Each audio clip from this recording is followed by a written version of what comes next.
There you are, trekking across a desert on foot. It's hot, you're terribly thirsty, and now you gotta walk around this stupid wall. Wait, a wall in the middle of a sandy, lifeless nowhere? Exactly, a wall in the northern Saudi desert.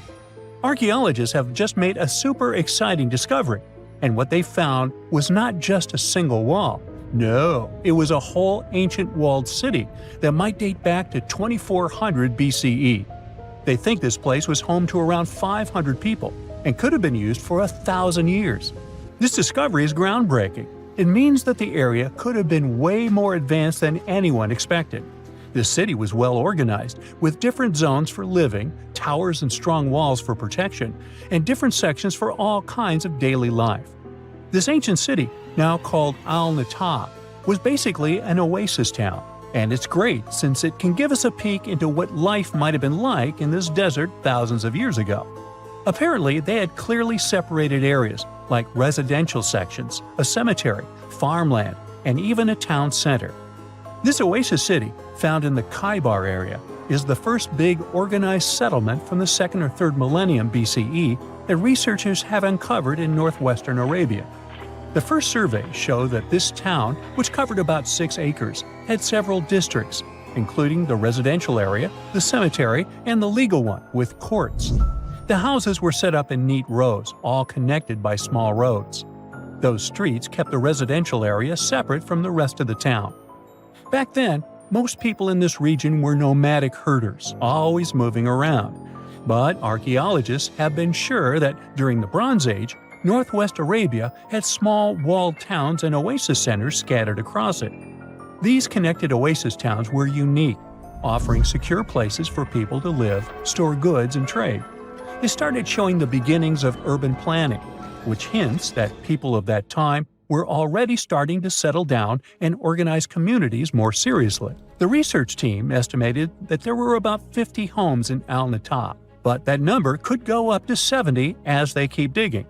They think that a few hundred people lived there, and probably one of the coolest things is that some houses went up to 3 stories tall. Built on a slope near a couple of major trade routes, this city was set up in a prime spot. Now, one of the most impressive things about this place is its water supply. The oasis had springs and aquifers, which are underground water sources, and such conditions were perfect for farming. Those water sources meant residents could grow their own food, making the town self-sufficient. The outer walls probably helped control who could enter the town and get access to its resources. This settled way of life was an impressive shift from nomadic living to a more agro-pastoral lifestyle, which means a mix of farming and herding animals. Another find that supports this theory is a bunch of tools like grinding stones, mortars, and pestles discovered inside the town. People there must have ground grains and prepared food. They had a diet of cereals, meat, and milk from animals they raised themselves. These astonishing findings show that the inhabitants of the town could easily feed themselves and were surprisingly advanced for that time. Thanks to better access to Saudi Arabia in the past couple of decades, archaeologists now have a much clearer picture of what life there was like thousands of years ago. The most exciting thing is that Al-Natab might have been part of a whole network of similar fortified oasis towns spread across the region, and all of these connected sites could show us how trade routes and small settlements worked together at that time in that arid area. Now, at the same time, this recent discovery isn't the only one that has the scientific world buzzing with excitement. How about we visit Egypt and see for ourselves? After all, archaeologists have just found a stash of ancient Egyptian and Greek treasure underwater. They were exploring the lost city of Thonis Heraklion off the coast of Egypt, which sank more than 1,000 years ago.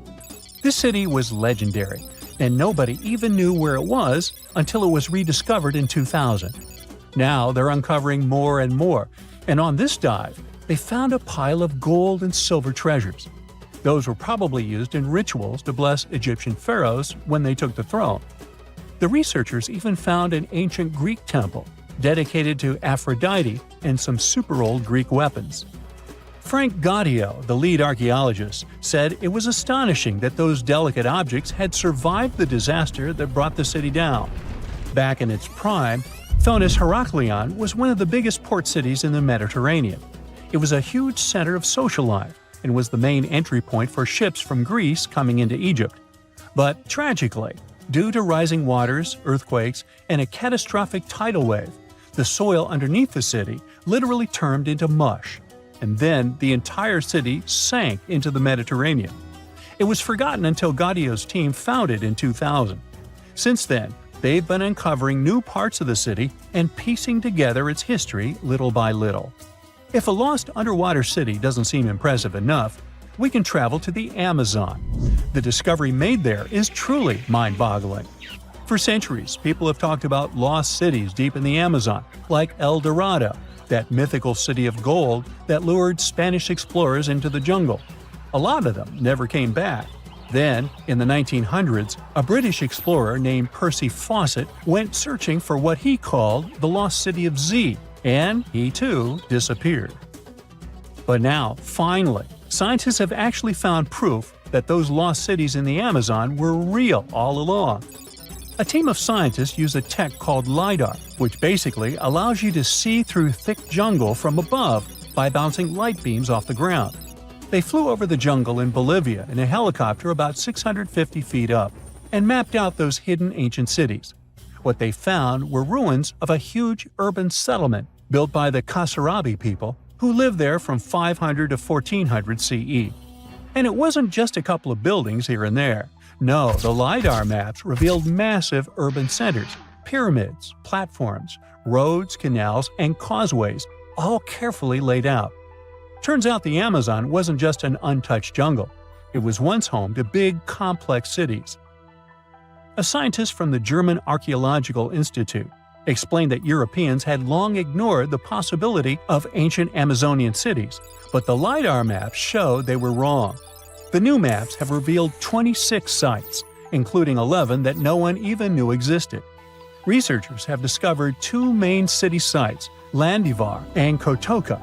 They had massive moat causeways stretching out like spokes on a wheel, linking the main cities with smaller surrounding settlements. Some of the canals even connected the cities to rivers and a big lake, which allowed water to flow through the area. Over the years, scientists found scattered ruins all over this region, but the thick jungle made it nearly impossible to connect the dots and see if or how they were related. With LiDAR, the whole layout came to life, showing that those sites were part of a much larger organized urban system. It's now also clear that the sites had a greater meaning, since everything is lined up in a way that could be symbolic of the spiritual beliefs of the inhabitants. The Kasarabi culture isn't as famous as the Maya, but they had a thriving society in an area that faced huge challenges, like yearly flooding. And although the nearby Andes had their own monumental sites, the Kasarabi were doing something absolutely unique. They even had reservoirs to store water, which suggests they might have been dealing with occasional droughts, which is pretty unusual for the Amazon. Actually, those terrible droughts could be why the Kasarabi eventually left their cities around 1400 CE. On October 30th, 1759, the inhabitants of the Middle East were jolted awake by an earthquake. Cracks appeared in the walls of their homes, roofs began to crumble. People ran out of their homes and gathered in open areas, but because of strong shocks, they kept losing their footing and falling.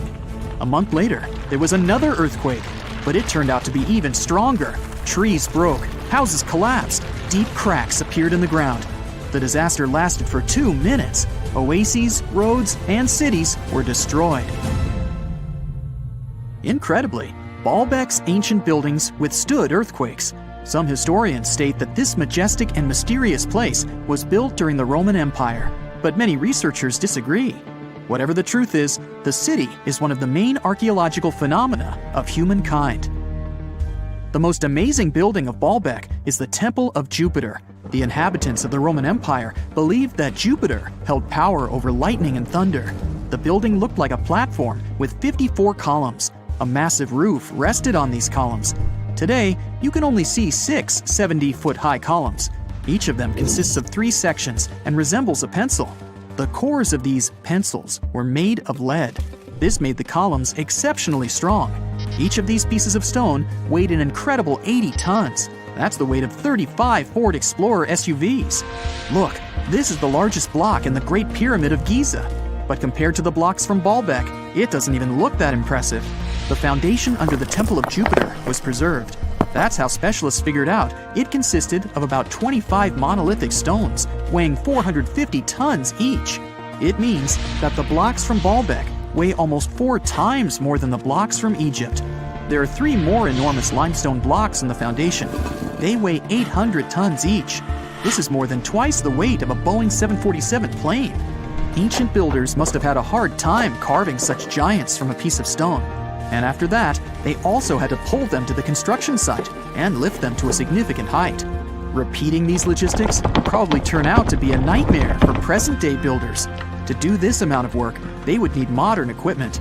But Baalbek's constructors didn't have trucks, cranes with circular saws, or electricity. How did the builders of the past manage to do this? Scientists have a theory that includes ropes, winches, and lever systems.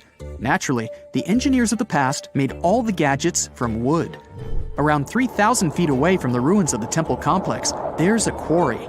Archaeologists suppose that's where the stones for the construction were cut. They found a block of limestone there. It seemed to be too large, even for this incredible place. The monolith got called the Stone of the South. It was 65 feet long and 13 feet wide. The ancient builders didn't have time to completely separate it from its mother rock. A group of scientists from Austria estimated that this piece of limestone weighed more than 1,000 tons. That's like 3 Boeing aircraft, or 160 African elephants. There was another surprise awaiting the archaeologists near the Stone of the South. It was the second monolith that weighed more than 1,200 tons. But the ancient builders didn't stop at that. They continued to work. In 2014, in the same quarry, German archaeologists unearthed a block that weighed 1,650 tons. No one has figured out yet why people of the past needed a piece of stone that weighed as much as 125 school buses. It's also unclear how they were going to move this giant and why they didn't finish the job. In any case, this third monolith is the largest processed piece of stone in human history. There are more questions than answers. Some researchers believe that people of the past had high-tech equipment. Others don't think so, but are eager to understand how the builders managed to move those stones. There's a huge number of ancient buildings and artifacts on the planet. Lots of them make researchers scratch their heads. Near the Pyramid of Djoser in Egypt, archaeologists have found a network of tunnels. This place is called Serapeum. It contains 24 sarcophagi weighing from 70 to 100 tons. The giant boxes are carved from a single piece of granite and covered with heavy lids. The sarcophagi are perfectly symmetrical. To the touch, their walls are as smooth as glass. Even with the current level of technology, this is very difficult to do. But the ancient Egyptians managed this feat. The Lycurgus cup is a priceless artifact and example of ancient nanotechnology. It's made of glass that can change its color. If you put a source of light in front of the cup, it turns green. If the light is behind the goblet, it becomes deep red. In this case, the figure of Greek king Lycurgus turns pale purple. Scientists understood how this color change worked only at the end of the 20th century. Through microscopes, they saw nanoparticles of silver, gold, and copper. They had been added to the glass matrix. Thanks to this, you can observe a color change called dichroism. Interestingly, the gold and silver were grounded into a fine dust. It's almost impossible to do this by accident. Most likely, the ancient experts knew for sure what they were doing. Bolivia has a curious place called Puma Punku. It looks as if an ancient giant played there with an enormous construction set. And after the game, they forgot to put the pieces back into the box. But there are no giants, and the huge stone blocks were carved by ancient builders over 1,500 years ago. Some of the rocks weigh 100 tons. The blocks were brought to an altitude of almost 13,000 feet above sea level from the quarry 60 miles away from the construction site. There's no forest in that area. This means the builders couldn't use trees to make wooden rollers. The monument belongs to the Inca civilization. Scientists are sure they didn't know anything about wheels. In 1992, the inhabitants of a Chinese village decided to drain a pond. Their ancestors had been using it to wash clothes and catch fish for hundreds of years. They kept pumping the water out for 17 days. At the bottom of the reservoir, they made an unexpected discovery. The villagers saw an entrance to a cave going down to a depth of 100 feet. The incredible find was named the Longyu Caves. Unknown builders carved out 320,000 square feet of galleries. There are separate rooms, bridges, pools, and columns that support the ceiling. The walls of the cave are covered with strange carved lines and patterns. Scientists haven't found any information about who built the caves and why they did it. The construction technology also remains a mystery. Antonio Stradivari lived in Italy in the 18th century. He created musical instruments. More than 600 of his works have survived to this day. 500 of them are violins. One of the instruments was sold at auction for $16 million. The violins made by this master sound clear and deep. Researchers can't understand why Stradivarius instruments produce such unique sounds. Perhaps it's all about the varnish the master used to cover the violins. The answer may also lie in the wood the instruments are made of. In those days, Europe had a cold climate. Because of this, the wood became denser, and the instruments made of it sounded especially pleasing to the ear. In the Indian city of Delhi, there's a 23-foot-high pole. It weighs 6.5 tons and is made of 98% wrought iron. The 1,600-year-old pillar has no signs of rust or decay. Scientists believe that the monument is so well preserved thanks to the dry weather and the chemical composition of the metal. It might be resistant to corrosion. And still, researchers don't know how the blacksmiths managed to make an iron pillar that's not afraid of rust. It seems like a tough feat, even for modern metallurgists. The Al-Nasla rock is divided into two parts by a perfectly straight slit. Each boulder stands on a small pedestal. Some people believe this is the evidence of ancient laser technology. But geologists think the split happened due to the ground shifting or natural vibrations that occurred under the rock. This process led to the appearance of the crack. It had been deepening for thousands of years, and gradually, the natural monument took the form you can see today. Mirror check. You've got your beige parka on, your chisel is packed, and your overnight plane ride to Saudi Arabia is booked. You know what this means, right? Unfortunately, you weren't cast in the remake of Dune. It just means that you're ready to go explore the world's largest desert areas in the hopes of uncovering prehistoric secrets about our ancestors. Let's get one thing straight. If you ever thought that deserts were empty spaces, think again. They might be filled with sand as far as the eye can see, but they also hold a lot of history, you know, because before humans settled down in cities and towns, we were nomadic people, and we traveled all around the globe looking for food, water, and shelter. So we had to come up with some interesting stuff to survive. Like this thing that was found in the desert of Saudi Arabia. Do you have any idea what this could have been? Over many years, scientists have discussed the origins and use of huge structures such as these ones. It seems our Neolithic ancestors were way smarter than we gave them credit for. They didn't spend all their hours around the fire carving weapons out of stone. No, they were also practicing their architectural skills. These huge stone structures are called desert kites, because if you look at them from a distance, well, they sort of look like kites. Archaeologists have arrived at the consensus that these kites were used to lure animals in. This way, it would make it easier for our ancestors to guarantee their week's food. But that's not all. Take a look at these monolithic structures right here. They show us that our ancestors probably drew on rocks, the blueprint of what they were going to build on the ground. Just like modern-day architects, desert kites could be miles long, so they drew out a plan before actually building them. The most surprising feature of all is that these kites were built even before things such as Stonehenge. We're talking around 7,000 to 9,000 years ago. Over the last decade, scientists have been able to identify over 6,000 desert kites spread across the Middle East and West and Central Asia. If you don't think this huge, try building something this large without the help of any drones. It looks like a pretty difficult feat to me. And apparently, Saudi Arabia's desert is filled with more amazing things.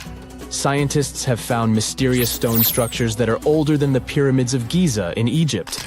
So of course, you can't wait to go check that out. Can we all agree that carrying around heavy rocks to build a pyramid without the help of modern technology sounds absurd? I mean, how on earth did they do it?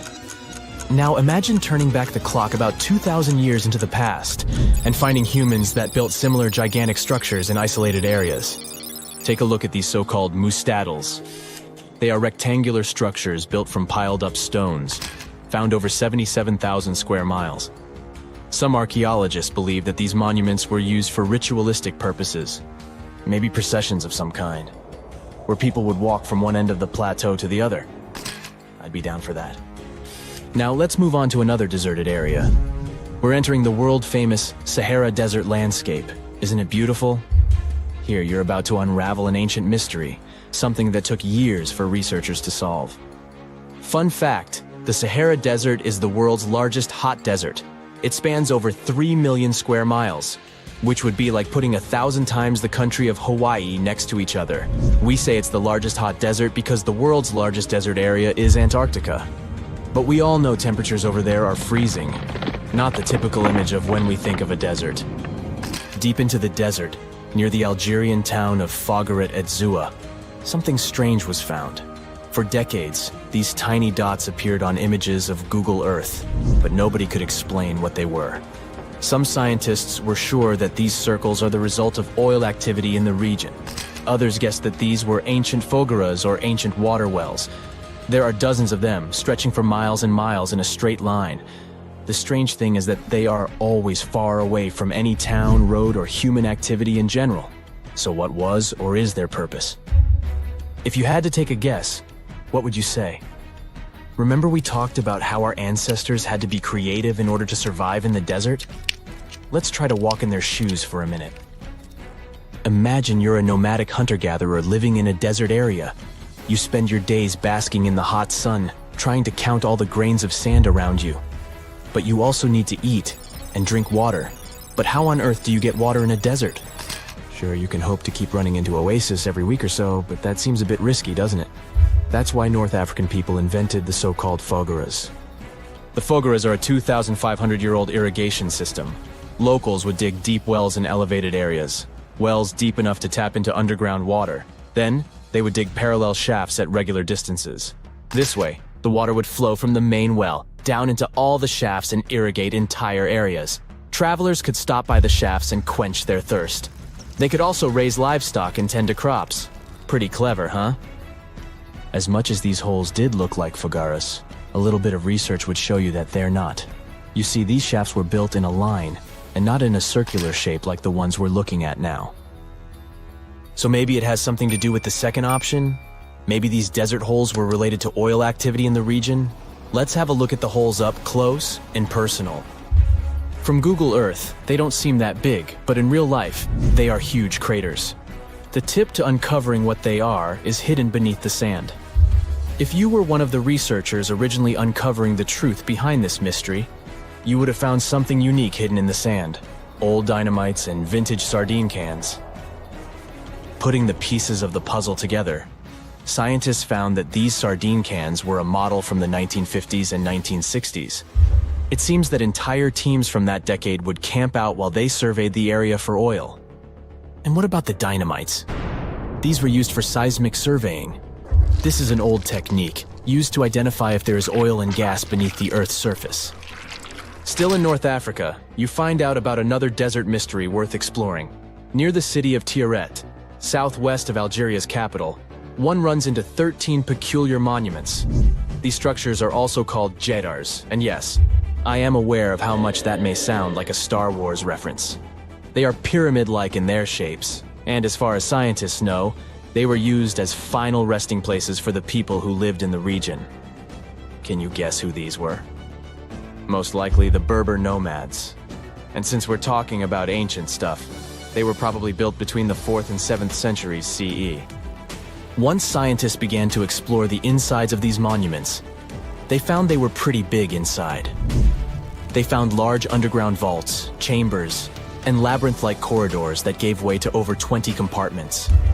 It could take you up to 2 hours to walk around in them, and apparently our ancestors also used its walls to depict images of animals and hunting scenes. There's no definite proof of what these jedars were used for, though. This is so neat, huh? I'm sure that our world's desert is filled with many more mysterious things for us to unravel. I guess I'll see you next time so that we can continue our explorations. In February 1961, 3 adventurous rock lovers were searching for geodes near Olancha, California. They took one of their findings home and studied it because it looked pretty unusual. They managed to cut through the matrix and discovered something unexpected inside. Instead of the usual mineral formations, it had a cylindrical object resembling porcelain inside. There was a metal shaft at its center, and around it, a hexagonal sheath made of copper and some unidentified substance. Its discoverers were hoping they had found an example of some unknown technology from 500,000 years ago. It could be proof that there was a hyper-advanced ancient civilization like Atlantis, or that time travel was real. Maybe someone came all the way from the future and accidentally dropped the item. Or maybe some intelligent extraterrestrial beings brought it when visiting Earth. If any of these theories were true, it would mean that scientists have to completely rewrite all human history as we know it.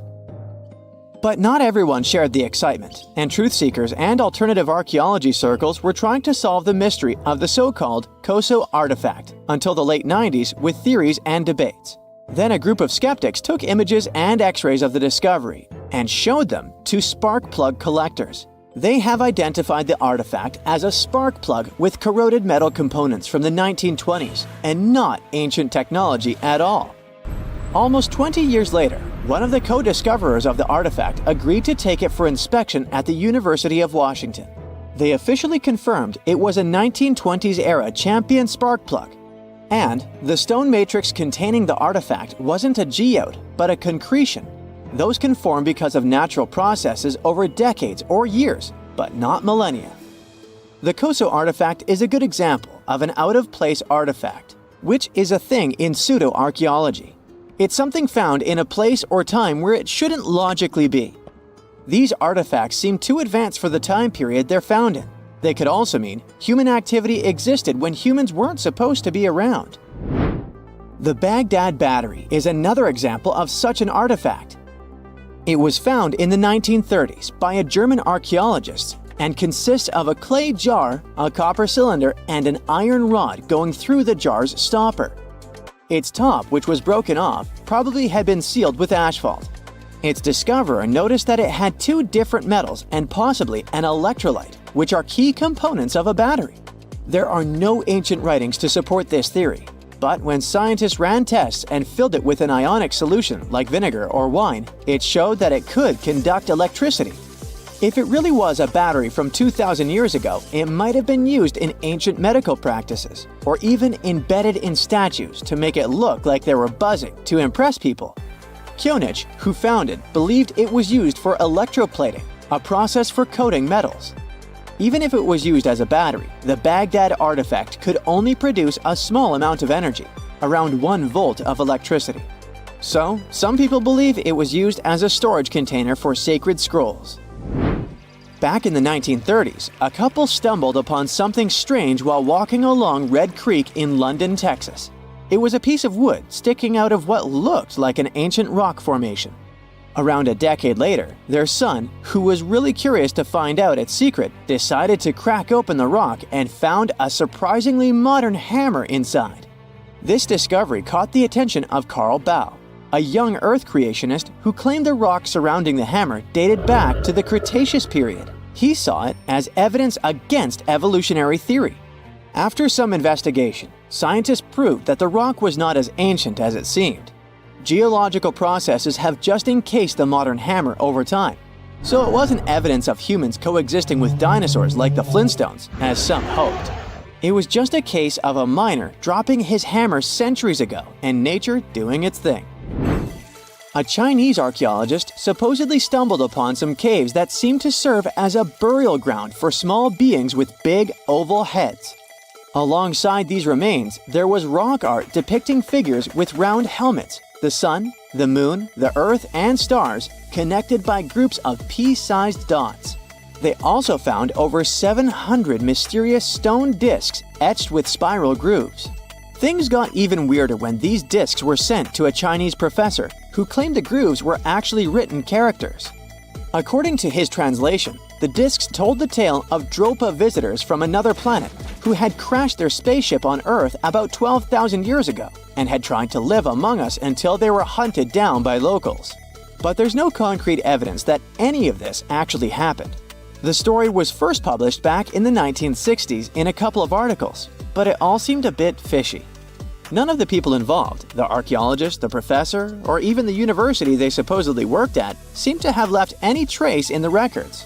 And while there is a group in Tibet called the Dropka, they're fully human, not extraterrestrial visitors, and there's no solid proof that the Dropa stones exist at all. In a remote part of China, there are some bizarre pipe-like formations known as the Beigan pipes. A local explorer found them back in 1996, protruding from Mount Beigan and along the shores of Tosan Lake nearby.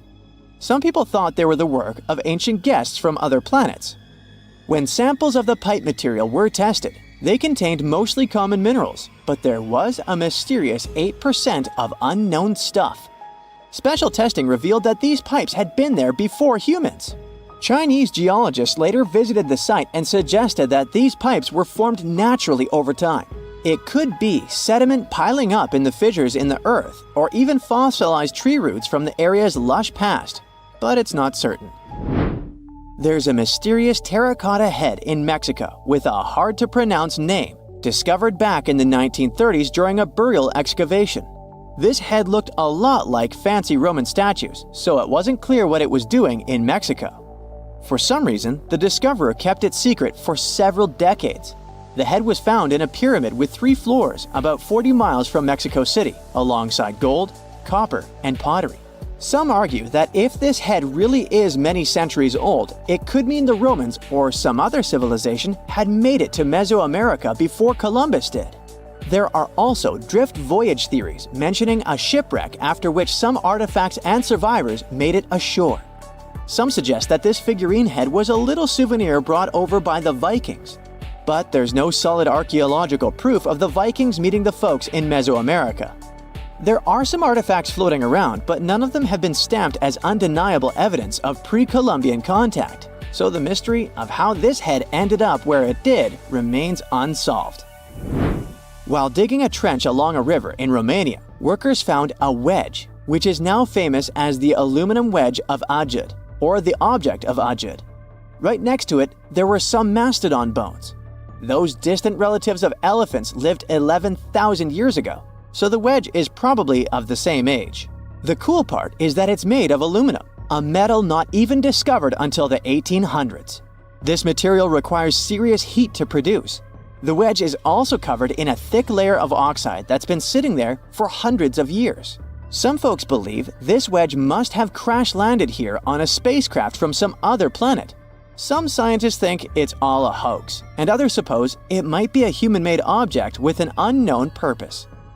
Archaeologists have been studying Petra in Jordan for 200 years, and in 2024, they found something they had never seen before. It's a tomb with at least 12 complete human skeletons and artifacts that are over 2,000 years old right in front of the treasury. Bronze, iron, and ceramic items were placed with the deceased, which shows how people honored their loved ones when they passed away. It's a rare chance for scientists to learn more about the Nabateans, an ancient group of Arabian nomads who built Petra. The objects found in the tomb under Petra's treasury are in amazing condition, but the skeletons became fragile because it's damp inside the tomb. They plan to study the remains and extract DNA to see if the people in the tomb were related. While some scientists are solving tomb mysteries, others have trained AI to find new ancient sites for them. They've created an algorithm that works with a special type of satellite imagery. This technique uses radio waves that can peek under things like sand, soil, and even ice to find hidden objects. AI will help search a huge desert on the Arabian Peninsula called the Empty Quarter for archaeological treasures.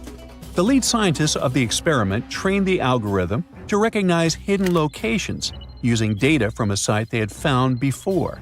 The new tech can discover buried structures within 20 inches, which is very precise.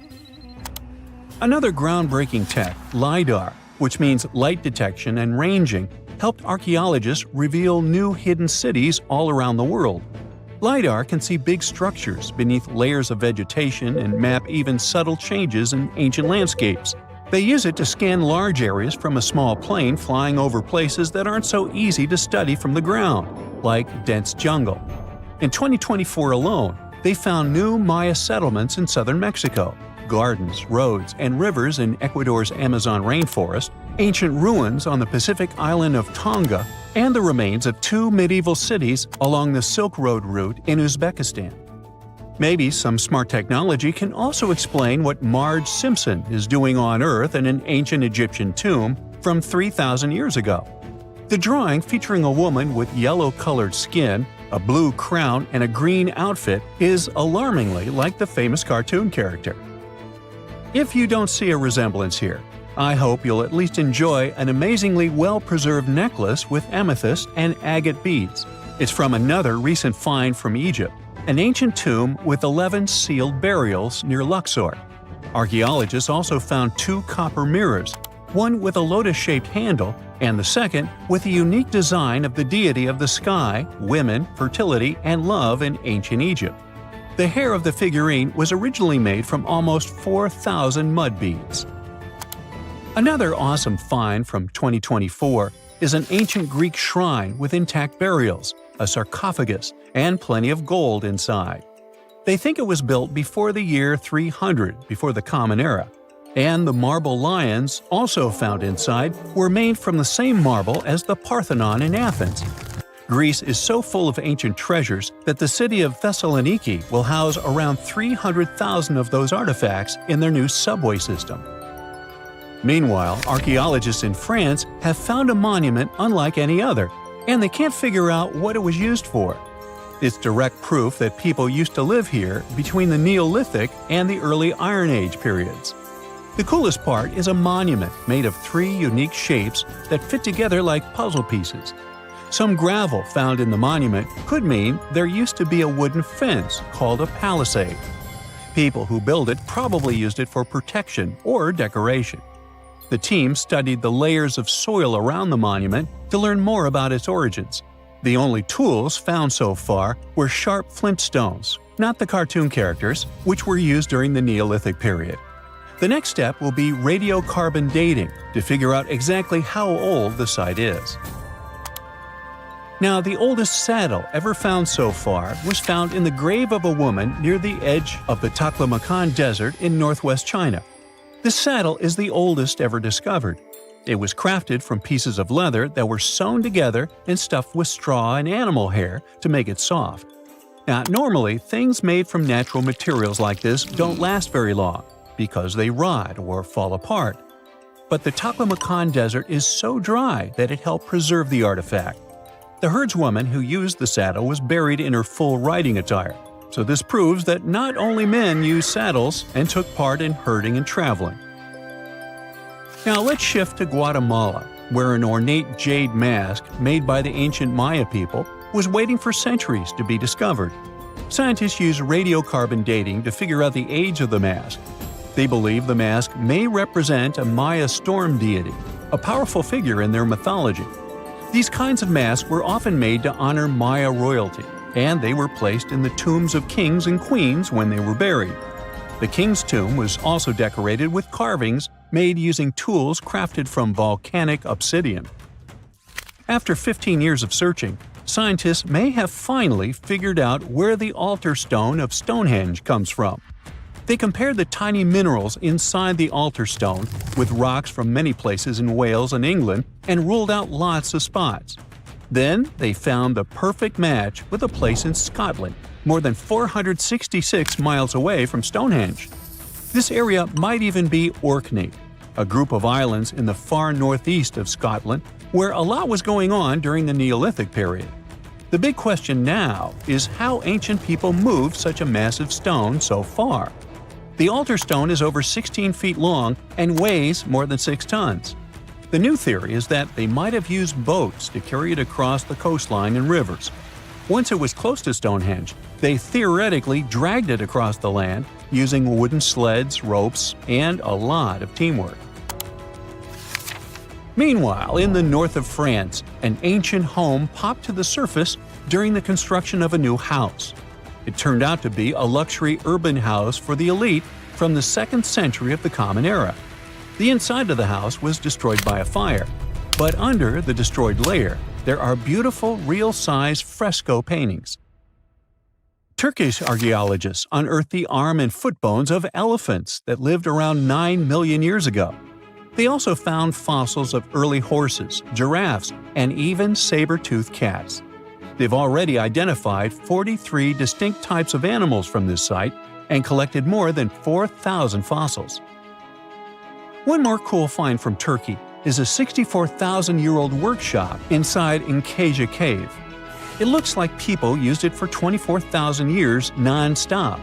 There are some tools inside, like flakes and blades, which were made inside the workshop. In eastern Turkey, a farmer accidentally found a 1,000-square-foot mosaic from the late Roman or early Byzantine period just beneath the dirt. Experts say it's a one-of-a-kind thing from this region, and it's still in one piece after all this time. The pattern shows dozens of trees, plants, and animals that were found in ancient Turkey. There could be more treasures in the area, so they plan to keep digging. Our final stop will be in Sicily, where archaeologists uncovered a huge ancient thermal complex. Inside, they found 2 rooms with floors covered in colorful mosaic designs, along with a large courtyard surrounded by arched wings. As they kept digging, they discovered more parts of the ancient city. They found new roads and the remains of a huge complex, along with stretches of old stone walls that were part of the city's fortifications. These discoveries are helping scientists imagine what the city might have looked like during ancient times. No one knows for sure whether the bathhouse was built by the Greeks or the Romans, since both civilizations lived in Sicily long ago. Now, have you ever seen cricket balls that are 3 billion years old? Klerksdorp spheres were found in deposits of the mineral pyrophyllite in South Africa and rock the science world. They do look like tiny ancient cricket balls with seams-like lines around the middle.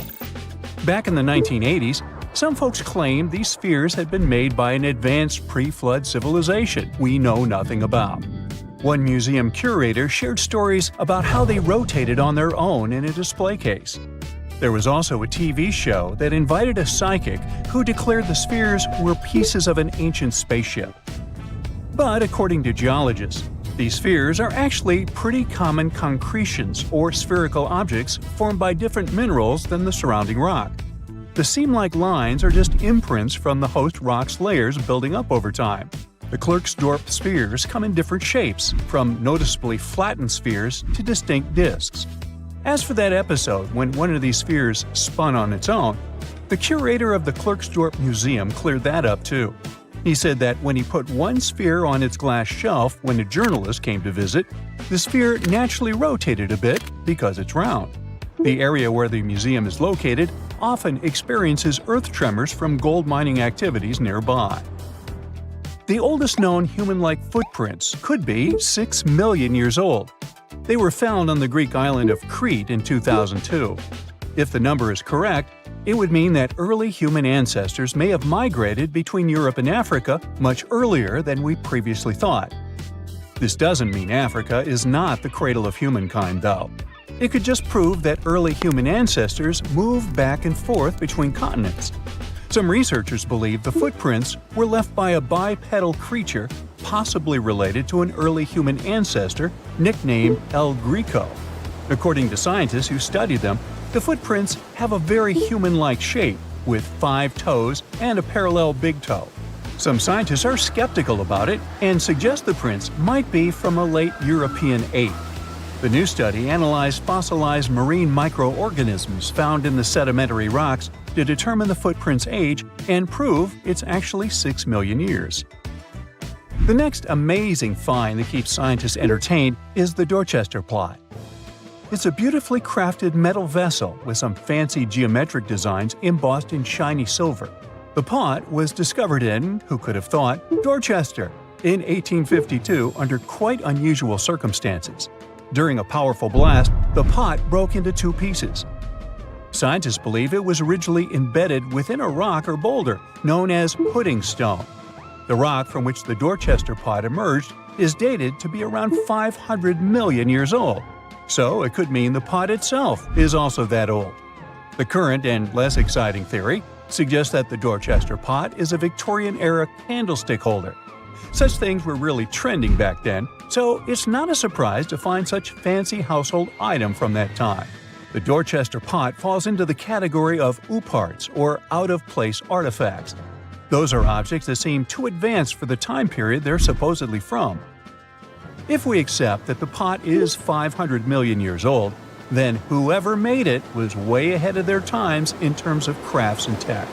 One extra mystery is that the pot has an engraving of a plant that most likely disappeared from Earth over 100,000 years ago. Sounds like good proof the pot is really extra old. Now, it looks like the oldest map in Europe is a stone from 4,000 years ago. This Bronze Age slab was found in France in the year 1900 at an ancient burial ground. The carvings on the slab show in 3 dimensions the River Odey network with a fantastic accuracy of around 80% over an 18-mile stretch. There are other stone-carved maps around the world, but this one is unique because it shows a specific area to scale. Looks like the slab's carvings don't just map rivers and hills, but also settlements, barrow sites, and field systems. Archaeologists say the slab wasn't used for navigation, but rather to symbolize power. The detailed markings on the slab might have served to illustrate the domain of a local ruler, possibly a prince or king, to show their control over the territory. When the ruler lost power, the slab was likely repurposed as part of a burial vault.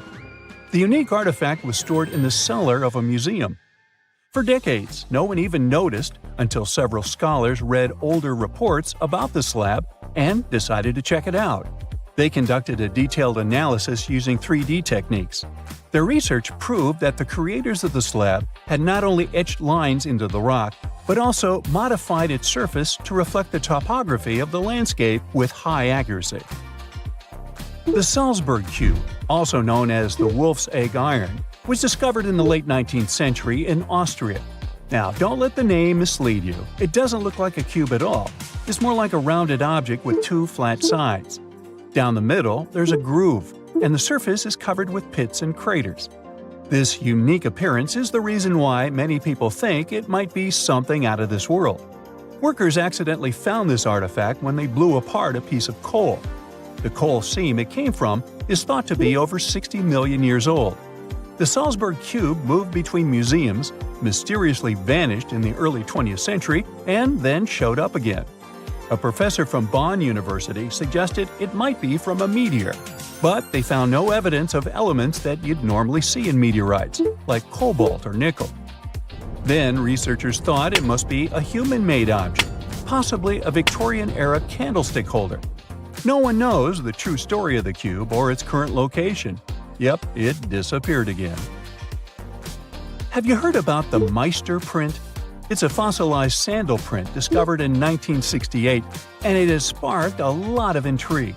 There's a trilobite inside the print, which supposedly went extinct around 500 million years before humans even existed. But many historians think this age is an exaggeration. When Meister found the fossil, it was authenticated. But the scientist who did it didn't confirm it was a human sandal print. He only agreed there was a trilobite there. When another scientist visited the site, he found a 6-inch impression he believed was from a child's moccasin.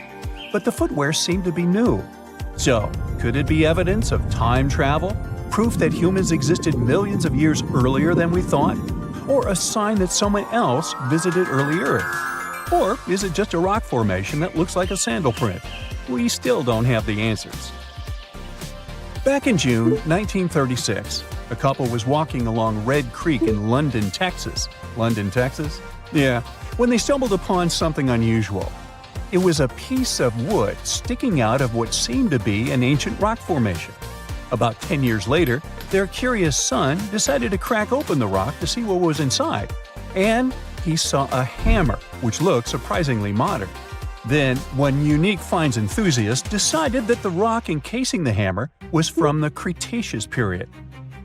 This would mean that someone dropped a 19th century hammer while dinosaurs like Triceratops were still roaming the earth. So, if this hammer was truly from the Cretaceous period, then the whole evolutionary theory would be wrong. And if the hammer was modern, it would mean the Cretaceous rock formation it came from was much younger than we thought. But the real answer was much simpler. The hammer was indeed modern, and geological processes had encased it in rock. Minerals can harden around an object in a relatively short time. So the hammer was probably dropped by a miner a century or so ago, and the rock formed around it afterwards. And no, it wasn't a Victorian-era candlestick holder either. What is a boat doing in the middle of a desert? You would expect to find a seagoing vessel closer to shore. This is the question archaeologists had been asking for decades. In 1988, there was a storm near one of the most important archaeological sites in ancient Egypt. A wooden structure emerged from the sand. It was hollowed out by termites. Scientists were determined to solve its mystery. In 2000, they began excavating the site near Abydos, Ubidos. An American team of experts soon discovered a boat that was 70 feet long, and it wasn't alone. In total, there were 14 boats neatly resting next to each other. It was impossible to completely dig out the boats because of their poor condition.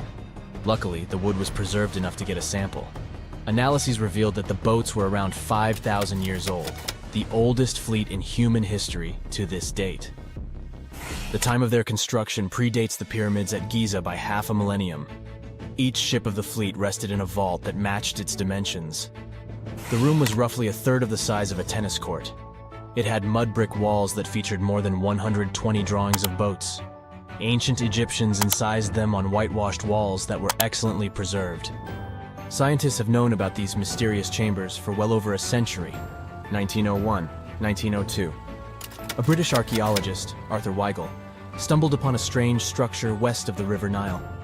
His team caught a glimpse of the interior walls. Sadly, a section of the roof collapsed, so they had to call off further exploration. Researchers abandoned the site, but its location remained on the maps.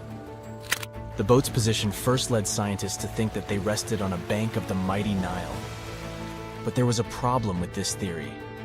Today, the river flows almost 7 miles west of Abydos. Further studies of the surrounding terrain showed the Nile didn't change its course throughout history. Also, if the boats floated near a dock, they would be in unstable positions. The 14 vessels at Abydos were perfectly parallel to each other. There was only one conclusion possible. Someone had deliberately placed them like that. They must have gone through a lot of effort. Each boat had enough room for up to 30 rowers. These vessels could really float. They weren't models, but scholars still don't know if they actually sailed any body of water in ancient Egypt. This doesn't diminish the importance of the find. Previously, archaeologists found only small-scale models. In King Tut's tomb alone, there were 35 boat models. For a long time, these figurines were the only clues as to how ancient Egyptian vessels looked like.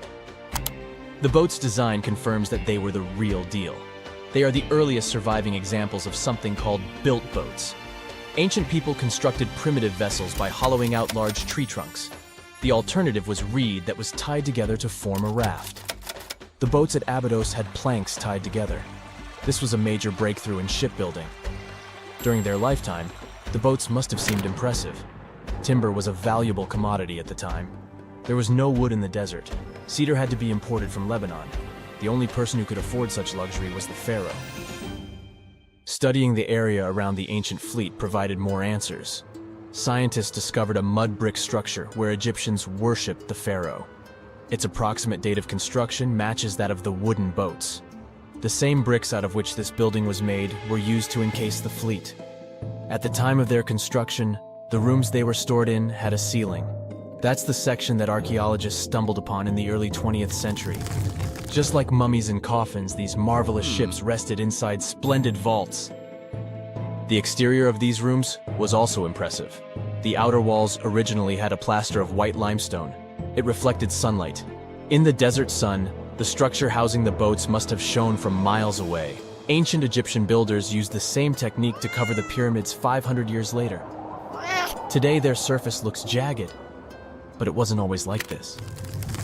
When they were constructed, the pyramids had a top layer of fine white limestone. Their surface was smooth and it gleamed in the sunlight. Instead of stairs, the outer layer of the pyramids was more of a sleek ramp. Archaeologists were left with one final question. Which pharaoh owned the fleet? The answer lay just a mile from the site. This is where the tomb of a pharaoh from the 5th dynasty rested, King Senwosret III. Its time and style of construction matched the ones of the chambers with boats. The very end of his rule might explain how the boats ended up in the middle of the desert. The pharaoh probably passed away in northern Egypt. Then his body was transported down the Nile to Abydos in a marvelous procession of decorated boats. The vessels were later lowered to chambers near the final resting place of their owner. This had a symbolic meaning. In the ancient Egyptians' belief system, ships played a key role. Their supreme deity was Ra. He traveled through the sky during the day in the form of the sun. At nighttime, he sailed through the netherworld in a solar boat. The pharaoh identified himself with Ra. That's why he needed boats in the afterlife. That was the only way to regenerate himself. Just as the sun rises every day above the horizon. This belief existed for thousands of years. The more famous Pharaoh Khufu also had a ship. Scientists found it in 1954 next to his pyramid at Giza. It is some 4 centuries younger than the fleet at Abydos. But Khufu's ship was almost 2 times longer. The Great Pyramid of Giza and King Tut's tomb are some of the most famous archaeological finds in Egypt. But there are many more secrets hiding beneath the endless sands of the Sahara Desert. Recently, 2020, archaeologists found a lost city there. They have labeled it as the most important discovery since King Tut's tomb, 1922. The city of Aten is some 3,000 years old. Historians hope it will give them a unique insight into the everyday life of ancient Egyptians. The famous archaeologist and Egyptologist Zahi Hawass proclaimed the site a lost golden city. Aten sits some 300 miles south of Egypt's capital, Cairo. It is close to the famous Valley of the Kings. Archaeologists first found sections of mud brick walls that spread out in all directions. They discovered complete rooms with tools of everyday life inside. The research team unearthed a bakery, a residential neighborhood, and an administrative district. They all date back to the time when the Egyptian civilization was the wealthiest in its long history. They were also the first to make objects from iron. In 1911, scientists found a set of iron beads near a village in Lower Egypt, El Gerza. These are the earliest known iron artifacts. The discovery is literally out of this world. Ancient people made them by beating into shape a piece of a meteorite. The 9 beads were once part of an ornate necklace. They are now blackened and corroded, which is perfectly normal for a piece of jewelry that is over 5,000 years old. They consist of an iron-nickel alloy. Researchers were impressed by the skill of ancient jewelers who processed the beads. Their craftsmanship is more impressive when you think that they didn't know the stellar origins of the material. The Great Pyramid of Giza also has a remarkable feature. An international research group investigated the electromagnetic response of the structure to radio waves. They found that the pyramid has the ability to concentrate electromagnetic energy inside it. This occurred inside its chambers as well as under the pyramid's base. It contains an underground, unfinished chamber. It seems that the electromagnetic response is connected with the properties of limestone, the Great Pyramid's main building material. The research results might have a practical application. The way solar cells and nanosensors function could be improved by this remarkable find. The ancient Indian texts mention beautifully decorated chariots or entire palaces called vimanas that could take off and, in a matter of seconds, fly away as far as space. Some people believe these vimanas only existed in Indian mythology, but it's also possible that they were based on a real technology that had been lost over the centuries. According to the Vedas, ancient Indian religious texts, there was the elephant vimana with several engines and many other types named after animals and birds. There was one for local travel, one for visiting different countries, and one for traveling to the moon and various planets. They could develop a great speed. One vimana had the superpower of invisibility. Another one was shaped like a sphere and was built on the winds produced by Mercury. This vimana was said to generate an enormous ray like the sun and make noise like the storm's thunder. All the vimanas were unbreakable and perfect for attacks on foes. Now, to operate a vimana, you'd need to know a lot of stuff, pretty much like today's airplane pilots, 32 secrets in total. They'd cover the aircraft structure and the secrets of taking off and maneuvering without crashing. That's a good thing. The pilot was also expected to know how to be seen and unseen, how to be hidden, how to be quick, how to manage contractions and expansion, and many other tricks. To hide the flying machine from foes, the pilot was instructed to move to the 8th atmospheric layer above the Earth and use the power of dark solar rays. This instruction might sound a bit weird, but there were others, more realistic ones, which still make sense in modern aeronautics. There are sections of ancient texts on the Vimanas that focus on details like flight paths, pilot training, navigation, and even suitable clothes for pilots and recommended food for long flights. There was also a lot of technical detail about the use of heat-absorbing metals, the metals utilized, and melting points. The supporters of the theory that the Vimanas were more than just myths are sure that the ancient Indians would unlikely go into all these details just for a beautiful story. So, the flying palaces might have been real and way ahead of their time, like many other great Indian inventions. Back in the 6th century BCE, an Indian physician named Sushruta basically wrote the original guide to medicine and surgery. They even called him the father of surgery for his work. Sushruta laid down the details on hundreds of medicinal plants and described complex surgical procedures. He gave instructions on nose reconstructions and skin transplants from one part of the body to another. The original method of rhinoplasty, which involved taking a piece of skin from the forehead to reconstruct the nose, is still used today. But back then, it had a slightly different purpose than surprising your followers on social media. Those nose jobs helped out folks who had lost their noses as punishment for crimes or in fights. Now you gotta thank an ancient Indian math prodigy for the invention of zero. It might not seem like a big deal, but without it, we would have no binary system and no computers. People before the 5th century CE were only thinking about some sort of a sign to indicate nothing. The invention made addition, subtraction, and other mathematical operations a whole lot easier. You can see the oldest zero in existence carved in the wall of a temple in Gwalior, India. The Indus Valley Civilization was using rulers in 1500 BCE and earlier. Made from ivory, these rulers were found during excavations in what is present-day Pakistan and northwestern India. They were widely used in architecture with amazing accuracy. They had units corresponding to slightly over 1 inch that were marked with precise subdivisions within 5/1000ths of an inch. The next invention is more of a concept than a physical item. Standardization is all about setting the rules based on a bunch of people, things, or interests. One of its cool applications that we've all gotten used to is standard weights. Whether you're using pounds or kilograms, you need these universal measurements for weight, right? For this, we owe a big shout-out to the merchants from the Indus Valley Civilization who lived around 4,000 years ago. They were measuring everything from food grains to fancy luxury goods using these standardized weights.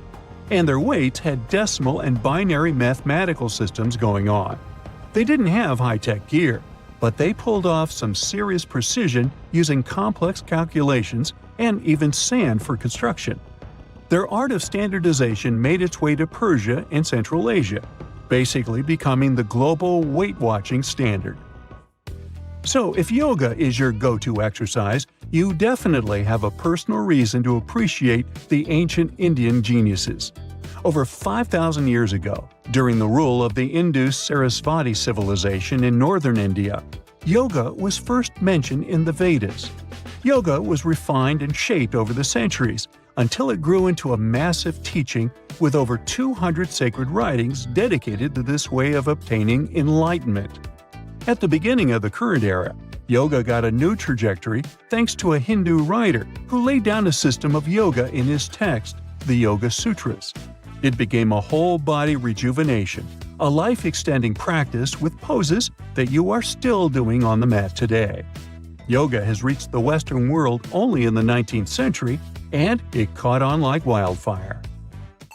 Chess, the all-time top game for intellectuals, is also an Indian invention. Its ancestor was called Chaturanga, and it was a strategic board game that started gaining popularity around 3,000 years before the current era. This early Indian version of chess was played by 4 people, not 2, and had 64 squares. Each player had 8 pieces, ranging from pawns to kings, bishops to knights, and there was no standard 6-faced dice. They rolled with an oblong one. Players facing off were actually allies, forming 2 teams based on the direction they sat. Chess, that we know and love today, was first mentioned in ancient Indian literature in a legend.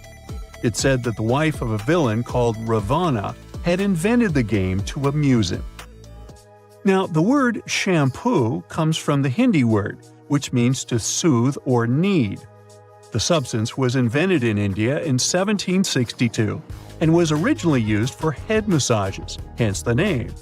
The first shampoo was made of natural oils and herbs. British traders fell in love with the idea and brought it back with them to England. It took years for the original head massage oil to evolve into shampoo as we know it today, but it's still an Indian invention. Unlike the ancient Greeks, who wore animal skins, the Indians started cultivating cotton back in the 5th and 4th centuries before the current era. They used cotton threads to produce fabrics that soon became a huge hit in the Mediterranean and beyond. Jute and wool also have their origins in India. Cashmere, the finest and most exclusive type of wool, actually comes from the Kashmir region of India.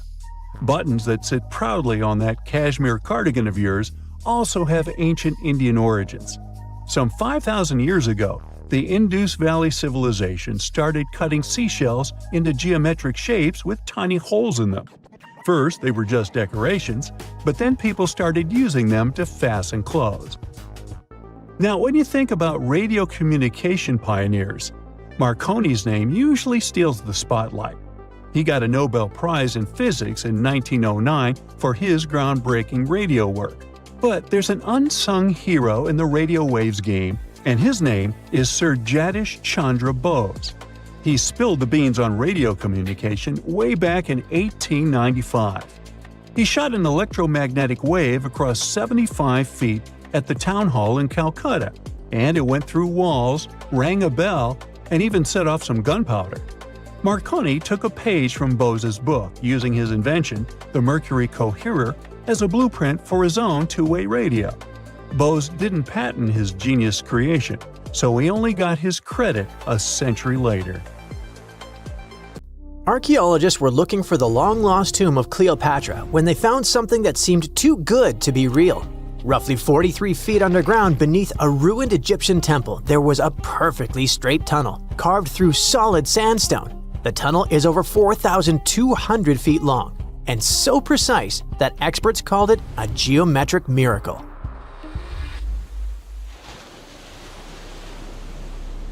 The tunnel sits beneath an ancient city west of Alexandria, near Egypt's Mediterranean coast. The team that found it carefully peeled back layers of stone and debris until they hit this passage, about 6.5 feet tall, cut cleanly into bedrock. There were no collapse marks or wandering curves, just precision. If you've ever tried to drill a straight hole into a wall at home and failed within seconds, imagine doing this underground for nearly a mile. Ancient builders had no GPS, no lasers, no modern surveying tools. Yet, this tunnel stays remarkably level over its entire length. That means they understood gradients, angles, and distance in a way that goes far beyond stack stones and hope. Engineers today rely on machines to maintain that kind of accuracy underground. These people relied on knowledge, repetition, and patience. Parts of the tunnel now sit underwater or collapsed, probably after several earthquakes that struck the region centuries ago. Some experts think the tunnel may have once connected the temple to water sources or ritual areas closer to the sea. Archaeologists noticed that the Egyptian tunnel is an exact replica of the Eupalinos tunnel in Greece. It's believed to be one of the most important engineering achievements of antiquity, which only makes the Egyptian tunnel more special. Underground passages in ancient Greece linked temples to sacred springs. Back in ancient times, people moved through space in specific ways, underground and above, to reenact myths and journeys of gods. A tunnel like this could represent a path to the underworld, rebirth, or divine transition. Nobody would invest this much effort in construction just for decoration. Plus, in earlier digs at the site, archaeologists pulled up all kinds of artifacts, including coins with the names and faces of Cleopatra VII and Alexander the Great. They also found figurines, statues of deities, a mummy with a gold tongue, and even an entire cemetery packed with Greco-Roman style mummies. The perfect geometric tunnel isn't an isolated flex. Not far away, underwater archaeologists off the coast of Alexandria uncovered something that sounds like it belongs in a royal travel documentary. A 2,000-year-old pleasure boat that once glided along the Nile. And this wasn't just another fishing vessel or cargo barge. It likely stretched over 115 feet long and 23 feet wide, and had a decorated cabin, plus around 20 rowers, which turned the river into a moving palace. This isn't speculation pulled out of thin air. An ancient Greek geographer named Strabo wrote about these exact boats around the 1st century BCE. He described lavish vessels used by royalty during festivals and ceremonial outings in Alexandria. For years, historians treated that as a poetic exaggeration. Then, this wreck surfaced, and suddenly, Strabo sounded less like a storyteller and more like a witness. Even ancient art backs it up. The Palestrina mosaic from Italy shows richly decorated boats floating down the Nile. They match both the texts and the physical evidence almost perfectly. Inside the wreck, archaeologists found something small but incredibly human. Graffiti scratched into the wood in Greek. Just writing left behind by someone who stood on that deck 2,000 years ago. Researchers haven't fully decoded the text yet, but its existence alone matters. It tells us this wasn't just a floating symbol of power. People lived on it. It was sort of like a modern luxurious yacht, and the Nile was like a highway. All types of vessels with passengers were moving back and forth, visiting friends, carrying their goods for trade, doing business, and, of course, going on pleasure cruises. The location of the pleasure boat makes the story even better. The boat sat near the temple of Isis on Antirodos, an island that once hosted royal and religious buildings before earthquakes and rising seas erased it from the surface. That temple collapsed around 50 CE, and researchers believe the boat may have sunk during the same disaster. Another recent find that has to do with life on the Nile is the lower part of the massive worship complex about 10 miles southwest of Cairo. It connects directly to an upper temple dedicated to Ra, the Egyptian deity of the sun. The newly excavated part is a 4,500-year-old valley temple. The upper temple sits on higher ground, and archaeologists excavated it years ago. The valley temple is closer to the Nile, and it's connected to the upper part by a causeway. A German Egyptologist actually started excavating part of the temple back in 1901, but the groundwater sat much higher then, and he had to stop. Now, the groundwater level is lower, and a modern team has managed to excavate about half of the Valley Temple since 2024. Once they got in, archaeologists uncovered the remains of a columned entrance portico. Then they found blocks carved with a calendar of religious events, almost like an ancient public schedule. The text includes feasts for Sokar, a falcon-headed deity linked to Memphis, which was a major capital during the Old Kingdom, plus the festival of Min, a fertility deity, and even the procession of Ra. The calendar blocks all showed up around the entrance portico area, which most definitely means that the outside facade of the temple displayed this long feast calendar publicly. That's why archaeologists think this might be one of the earliest examples of a true public calendar ever found. A literal event list for an entire community, built into the architecture. On top of that, the team found dozens of decorated blocks covered in inscriptions that named a pharaoh who ruled around 2420 to 2389 BCE and had the temple built. This temple shows how people moved through ancient Egypt. Because the upper temple handled the main worship, but the valley temple made the whole place accessible. It acted like the landing area for boats coming in, either directly from the Nile or more likely from one of its side channels. So instead of hiking across desert terrain, visitors could arrive by water, step onto the temple's landing stage, enter through the Valley Temple, then head up the causeway ramp toward the upper temple on the hill. After about a century of use, researchers found that the Valley Temple had been repurposed into a residential area. And the best part is, what they found from that era: 2 wooden pieces used for playing Senet, an ancient board game. Senet shows up at other Egyptian sites too, including King Tutankhamun's tomb, but nobody fully agrees on the rules today. Some discoveries in Egypt create new mysteries instead of solving the old ones. Earlier in 2025, archaeologists announced the discovery of the first pharaoh's burial found in or near the Valley of Kings since King Tut's tomb in 1922. The newly found tomb of Thutmose II flooded almost immediately after burial.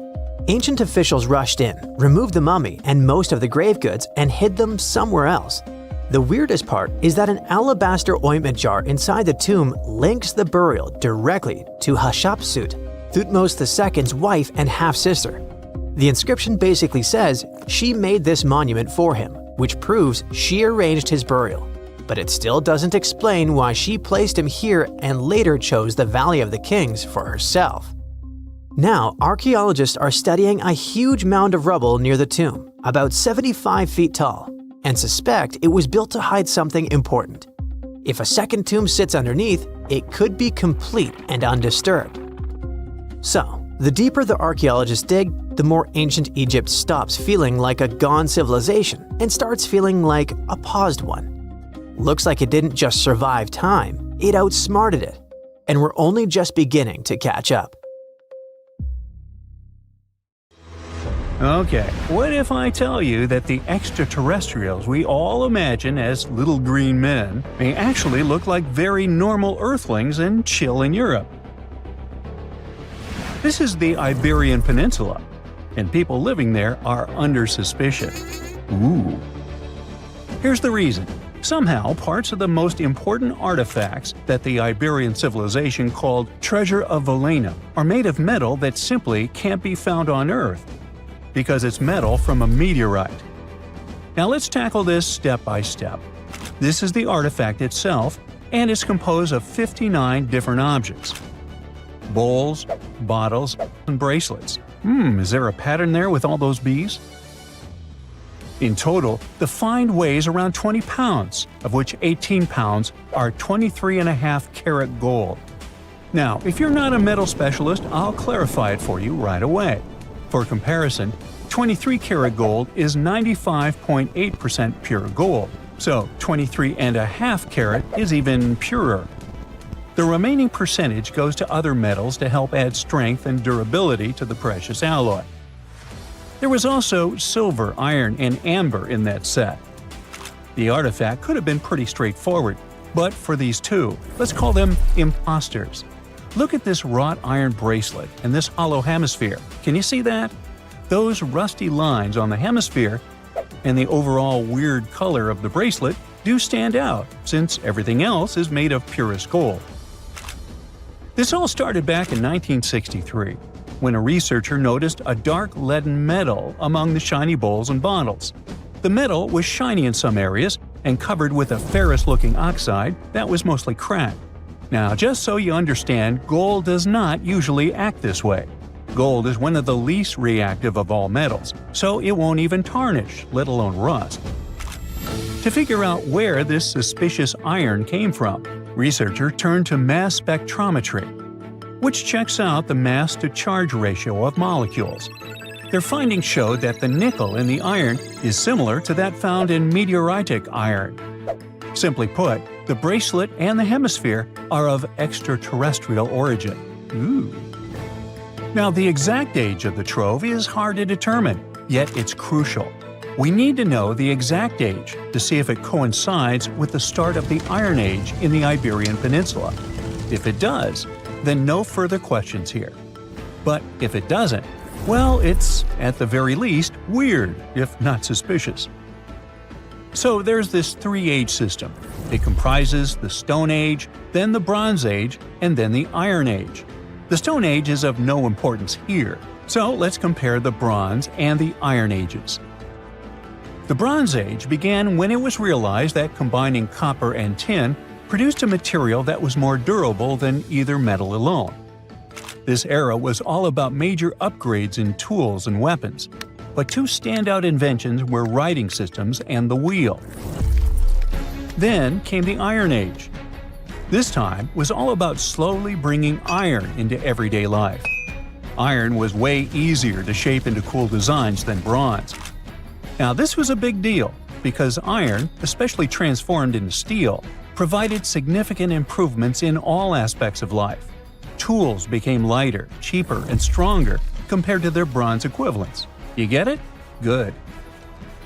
So researchers have long debated whether the treasure dates back to the post-Archaic era or the latter part of the Bronze Age. The most recent study claims that those artifacts were created in 1400 to 1200 BCE, and something really doesn't add up. First off, the Iron Age began around 500 years after these artifacts were crafted. Plus, ancient craftsmen couldn't know back then how to work with metals that landed on Earth approximately 1 million years ago. And while the dates are really hard to explain, there is a logical explanation for the craftsmanship. The theory here is that those metal workers simply had access to the fallen meteorite, and thus they could study it well and discover its properties before using it for decorative purposes. They could have figured it out through trial and error, and once they knew exactly how to work with this extraterrestrial metal, they proceeded to adorn the artifacts with it. Plus, there were the Phoenicians, who contributed to their craftsmanship. Now, it's true that the Iberian people have been processing metal and making pottery long before the Phoenicians settled on the peninsula. But the arrival of new metalworking techniques and the introduction of the potter's wheel enabled them to produce better quality goods much faster than before. So, we figured out the extraterrestrial origins of the Iberian artifacts. But guess what? This area is still under suspicion. The reason for that is the language they spoke. You see, for most modern languages people use today, there will always be some proto-language. Say for Italian, Spanish, and French, it's Latin, hence their similarities. But wait, Iberian was largely spoken where modern Spain is, so why isn't Spanish similar to it? Well, the truth is, no language today is similar to the Iberian. Maybe only the Basque language, but it's because of some similarities found in their numerical systems. Basque is classified as a language isolate, or simply unrelated to any other known languages, and the only language isolate in Europe. The Iberian language is unclassified. While the scripts written in it have been deciphered to various extents, the language itself remains largely unknown. And look at the alphabet the Iberians had. Looks like it doesn't really belong to our planet. But hold up, this one might be a bit of a stretch. When the Phoenicians came to the peninsula, they brought along their alphabet to the Iberians. But honestly, the Iberians probably weren't keen on just copying someone else's writing system, so they tweaked it until it looked completely different. Let's just say they took some inspiration and ran with it. While linguists can guess to some extent how most characters sounded, actually translating the language is still completely impossible. The Iberian language was non-Indo-European and faded away over 2,000 years ago. And there aren't any similar languages left to help us out. Super frustrating, right? Yeah. We got over 2,000 Iberian inscriptions from tombs, coins, potteries, lead plates, and even cave wall carvings. But aside from a handful of words, we're totally in the dark about what they mean. Now, if we could understand their language, we might have learned that they were great thinkers and all, but we can only contemplate the works of art they left. Iberian culture has a lot of amazing stuff made by talented artisans. We're talking about not just metalwork and ceramics, but also detailed sculptures, textiles, jewelry, and other personal bling. But here's the catch. Making all those luxury items depended a lot on a big farming class. At the heart of Iberian society, most folks were involved in farming and taking care of livestock. Depending on where you were, the types of farming varied. For example, up in the north, they were all about growing grains, while down in Valencia, they focused on producing olive oil and other agricultural aspects. In the West, raising animals was the name of the game. Still, we don't have much information about the day-to-day lives of the many people doing this essential work. Yet, on the flip side, we know a lot about the upper class of Iberian society, who control these agricultural resources and hire the artisans. By the 7th century BCE, we start to see a group of Iberian princes who were living the good life, trading with the Phoenicians and enjoying fancy luxury items. You can spot this elite class in their burial practices. Cremation was the go-to method for funerals among the Iberians, and wealthy individuals were often found in cemeteries with all sorts of lavish goods and funerary sculptures that give us a peek into the fashion and hairstyles of the rich. Interestingly, starting in the 6th century BCE, there was a noticeable drop in the number of recognizable burials, which suggests that these elaborate funeral customs became more exclusive to a small elite.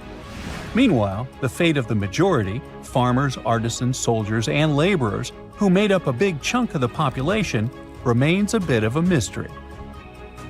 It used to be a pretty advanced civilization, but it vanished without a trace.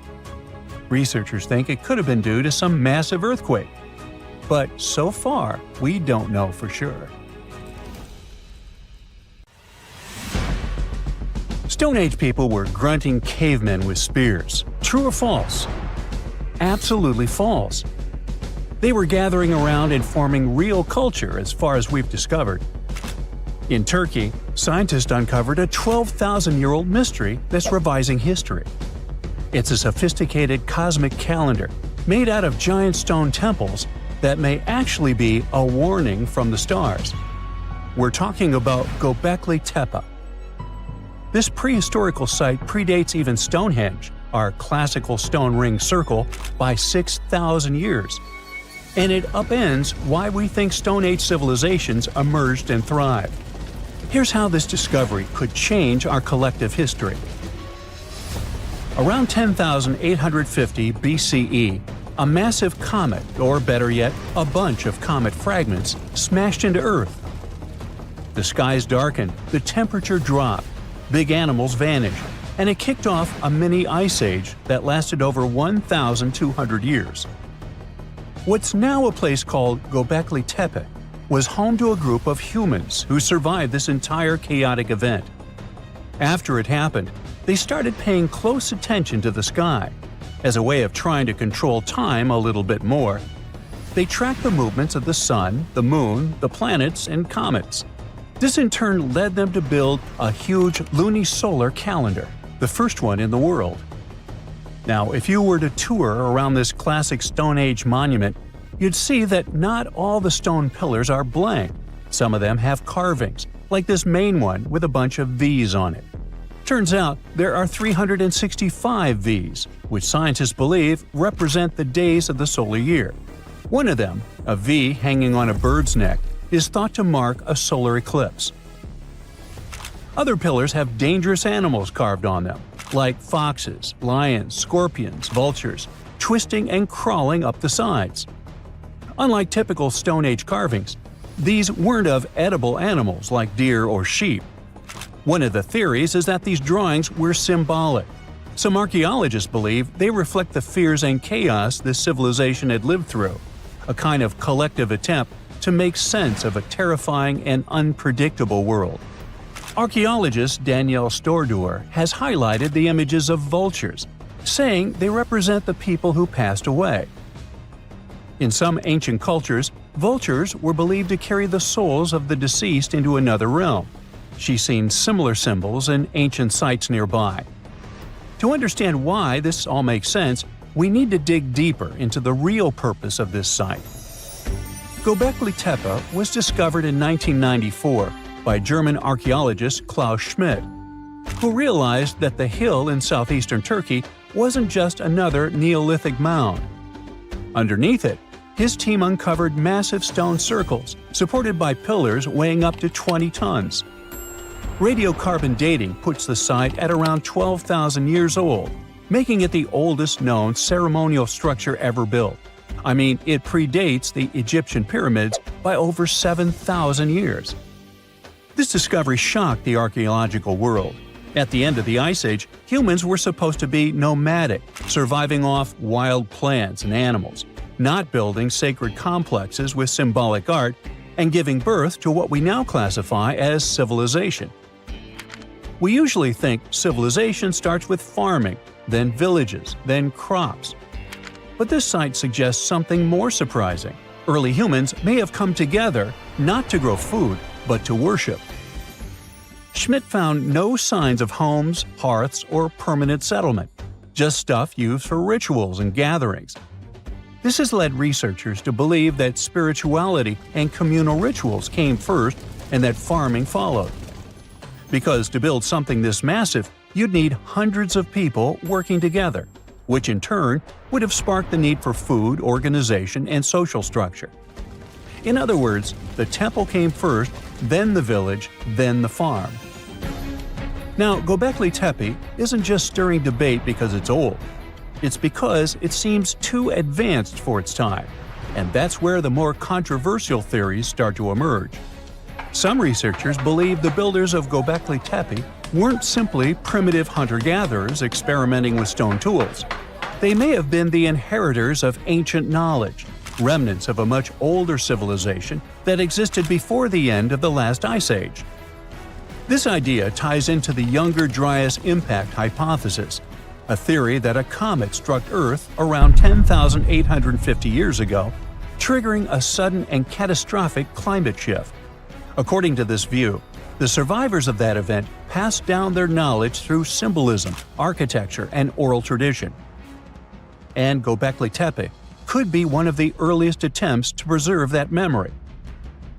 Now, if that's true, then the carvings at this site, especially the animal symbols on the pillars, aren't just decorative. They could be astronomical codes, tracking constellations and celestial events. But one pillar might hold the biggest secret of all. It's called the Vulture Stone, and it's freaking archaeologists out. On it, you'll find a strange combination of figures: a headless man, birds, and a scorpion. To the untrained eye, it might seem random, but some researchers believe these are ancient representations of constellations, like Scorpius among them, and that the headless man symbolizes a mass extinction event. Some even argue that this is the oldest known record of a comet impact, the one that triggered the Younger Dryas. And if you're wondering who this older lost civilization might have been, they are called Atlantis, or more neutrally, Civilization X. Theorists like Graham Hancock suggest that this advanced culture, destroyed in the chaos of the comet impact, passed fragments of its knowledge to survivors around the globe. In that case, Göbekli Tepe wasn't the start of civilization, it was the restart. Now, back to the stones. Pillar 43 may look like a celestial calendar at first, but when archaeologists recreated the sky patterns encoded in its carvings, they found a precise snapshot of the sky dating back over 13,000 years. It appears to show a meteor shower, a flood, and humanity's tragic end, aka the Headless Man. A snake rising from the ground might even symbolize tidal waves or destruction coming from below. But the story doesn't end there. Pillar seems to expand on the same disaster, the one they called the Terror of the Sky. You might see animals fleeing, waves, fire raining down. It paints a vivid picture of the meteor shower. But wait! While Pillars 43 and 56 may encode memories of a past catastrophe, Pillar 18 might be a forecast. That stone zooms in on the Aquarius constellation. If this sounds familiar, maybe it's from the phase Age of Aquarius, which is the age we're living in now. Some enthusiasts believe this may be a warning for us, and may be telling us that a similar meteor shower will hit Earth and thus you and me and us. I mean, chills! But hey, that's the kind of mystery that makes Göbekli Tepe so captivating. Today, archaeologists know that Göbekli Tepe was part of a much larger sacred complex, now known as Taş Tepeler, a network of ancient sites across the region, each with its own secrets and structures, but connected by shared patterns and motifs. In 2019, excavations began at this sister site, just 40 miles from Göbekli Tepe, known as Karahan Tepe. And here's the twist. Some researchers believe Karahan Tepe might be even older. Unlike Göbekli Tepe, which appears to have been primarily ceremonial, Karahan Tepe has signs of domestic structures like walls, tools, and perhaps even homes. And that changes everything. Because whether these sites were the work of highly sophisticated hunter-gatherers or survivors carrying the fragments of a lost pre-Ice Age civilization, one thing becomes clear. Our ancestors weren't just surviving. They were planning, tracking, and predicting. They were far more capable, curious, and connected to the universe than we ever gave them credit for. Hey, I bet you didn't know that trees used to grow in the middle of Egypt's barren, sun-roasted Sinai desert. It's true. If you can't picture it, I don't blame you. But archaeologists have recently stumbled upon a tree-lined boulevard. Yep, an actual green avenue leading to a massive ancient fortress. No, this isn't some mirage or an overactive imagination, although I do have one. But it's turning our ideas of ancient Egyptian desert life upside down. Let's rewind a bit. The site in question is called Tel Abu Saifi, located in the northern part of the Sinai Peninsula. For a long time, it was known as a dusty archaeological footnote, the home of ruins from the Ptolemaic and Roman periods. You know, the era after Alexander the Great swaggered through Egypt and the Roman Empire called dibs. But recently, Egypt's Ministry of Tourism and Antiquities decided to give it a fresh dig. And what they found out turned to be more than just a forgotten outpost. We're talking about a full-on military fortress with defensive trenches, paved roads, lime kilns, barracks for soldiers, and even room for their families. A whole bunch of living quarters right in the middle of a desert doesn't feel very homey until you remember our star, the unexpected Green Avenue. This road was over 300 feet long and 36 feet wide, as long as an American football field, paved with limestone slabs and lined with more than 500 clay planting pits. These weren't for show. They held actual trees, creating a shaded tree-line entrance straight to the fortress. Imagine walking through that, the sun blazing overhead, and suddenly, blessed shade. Ooh. Now, that's not just a grand entrance, that's an ancient red carpet, or maybe a green one. But this wasn't about curb appeal. The existence of hundreds of trees in a desert landscape over 2,000 years ago tells us something big. You see, the Ptolemaic Egyptians weren't simply good at building monuments. They were also masters of water management. In a place where rainfall is rarer than a selfie with a pharaoh, they somehow found a way to grow rows of trees. Now, let that sink in. To irrigate that many trees in a desert, they must have had a sophisticated irrigation or water transport system, something capable of moving and distributing water efficiently in this harsh climate. Maybe they channeled groundwater, or maybe they captured seasonal rain, or maybe ancient sprinkler systems. Okay, maybe not that fancy. But still, it's clear they were ahead of their time. Here's the thing, we already know the Egyptians mastered water control. They harnessed the Nile with ditches and canals to feed distant fields. So irrigation wasn't exactly a mystery to them. They had the skills and the knowledge.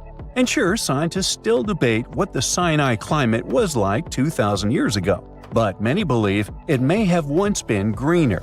After all, take one look at those dramatic mountains and rocky landscapes, shaped and sculpted as if by brute force of ancient rivers. And it's hard not to think that water once played a bigger role out there. Plus, archaeologists have found tons of evidence showing that Ptolemaic Egyptians cultivated fruits, vines, and trees on a large scale. In other words, growing a forest in a desert might feel wild to us, but to them, it was just another Tuesday. And now, this Green Avenue is making archaeologists wonder, what if similar irrigation systems were used elsewhere, say for transporting the enormous stones used to build the pyramids? There's already a theory that ancient rivers or human-made canals helped move those stones. And the Tel Abu Saifi discovery? Well, it might just be the missing puzzle piece. This isn't just a dream. Back then, rivers were like highways, power grids, and cargo trains of the ancient world, all rolled into one. Egyptians used them for everything: irrigating crops, trading goods, powering industry, and even mobilizing for war. If you were doing something important, odds are it involved a river. But wait, it gets even better. Excavations revealed deep defensive trenches, like ancient moats, dug more than 6 feet deep around the fortress. Those weren't just muddy ditches. They were part of an elaborate defense system designed to be filled or bridged to control access. Think of it as ancient Egypt's version of a retractable security gate, minus the hydraulics. And while the trenches were keeping intruders out, life inside the fortress was bustling. Remember how we said archaeologists had found military housing units? It turns out soldiers might have lived there with their families. So this wasn't just a barracks, it was a thriving community, with meals, routines, kids playing, and probably a whole lot of ancient gossip flying around the dinner table. In addition to all the military stuff, researchers found 4 massive lime kilns used to produce quicklime, an essential ingredient for making construction mortar.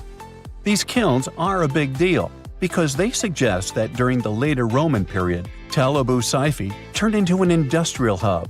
It was like the Home Depot of ancient Egypt, churning out materials to build and repair buildings.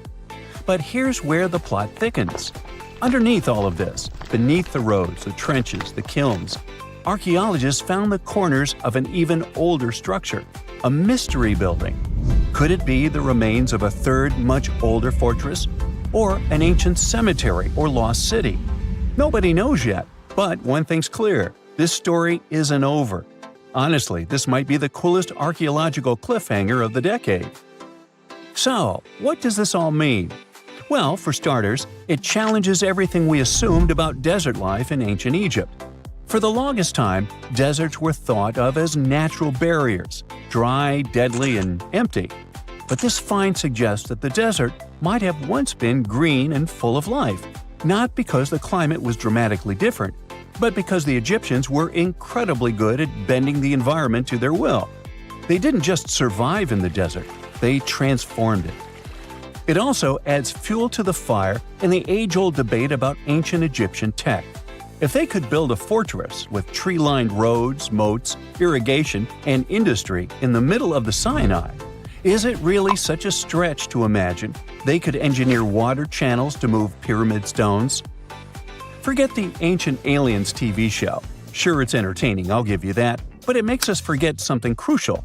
Those people were brilliant. A lot of what we call modern technology is recycled ancient ingenuity. And who knows how much knowledge we've lost over time. Meanwhile, the dig continues. Scientists are now mapping the entire Tel Abu Saifi site, trying to piece together how all the structures connect. Some want to analyze soil samples to find traces of old tree roots and maybe even figure out what kinds of trees once grew there. Imagine if they were date palms. We might be looking at the world's oldest snack lane. You already know that the implications of the discoveries don't stop with history books, right? This kind of discovery has modern relevance too. Our world is going through a lot of change, with crazy weather and huge heat waves. So maybe we should be asking, what can we learn from ancient civilizations that once made the desert bloom? If nothing else, Tel Abu Saifi reminds us that the ancient Egyptians were more than just pharaohs, pyramids, and mummies. They were visionary planners, eco-architects, and straight-up problem solvers. They didn't wait for nature to hand them what they needed, they engineered it. And thanks to discoveries like this, we're getting a clearer picture of just how advanced and, frankly, how cool ancient Egyptian civilization really was. So next time someone tells you deserts are just empty wastelands, you can hit them with this fun fact.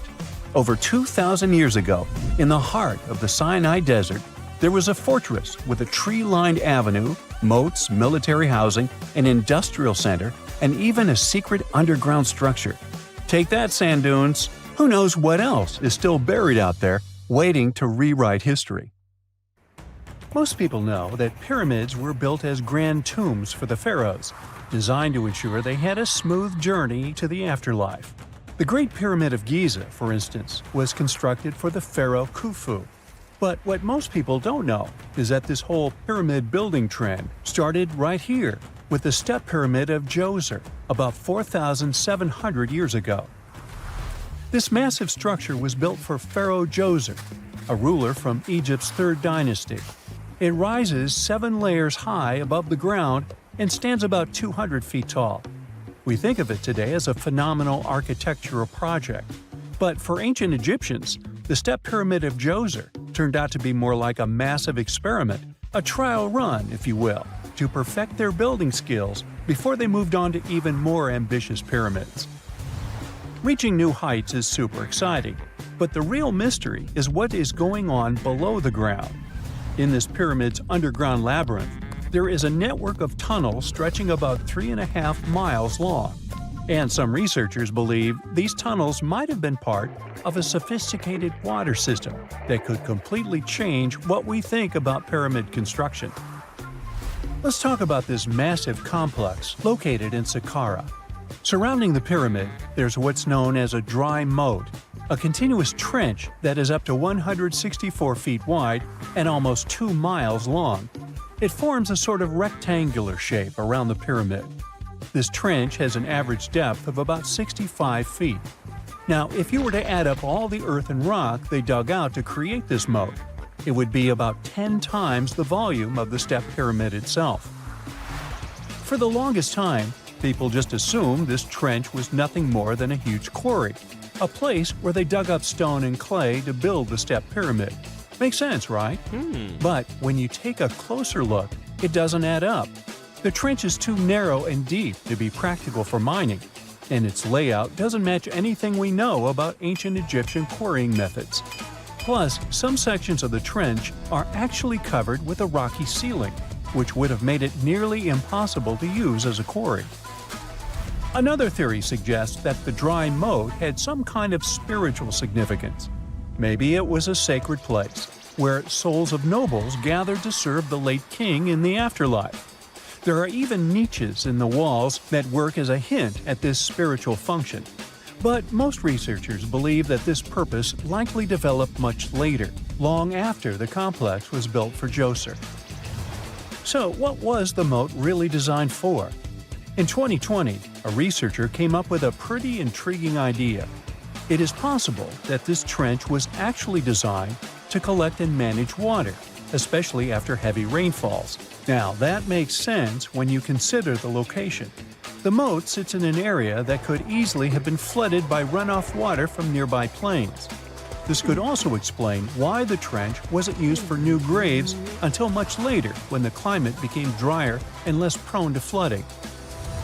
The story becomes even more intriguing, as this trench appears to be part of a larger, more complex hydraulic system within the Djoser complex. It is like the trench has several compartments, carefully carved out of the rock and connected by tunnels.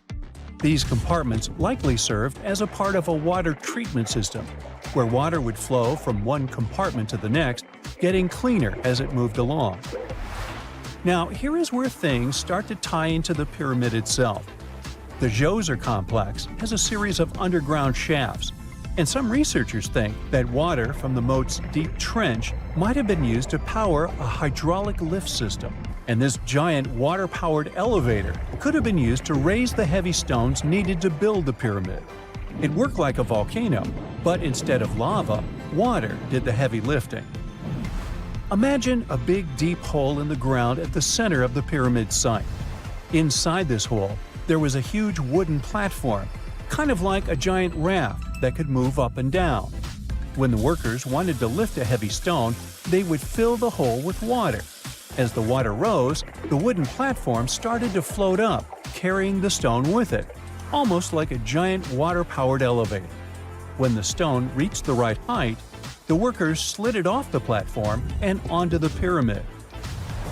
The idea is that water from the deep trench, after being cleaned and filtered, would flow into these shafts.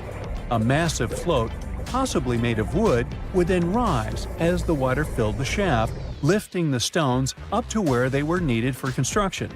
Once the stone was in place, they'd let the water out, lowering the platform back down to the bottom, ready to lift the next stone.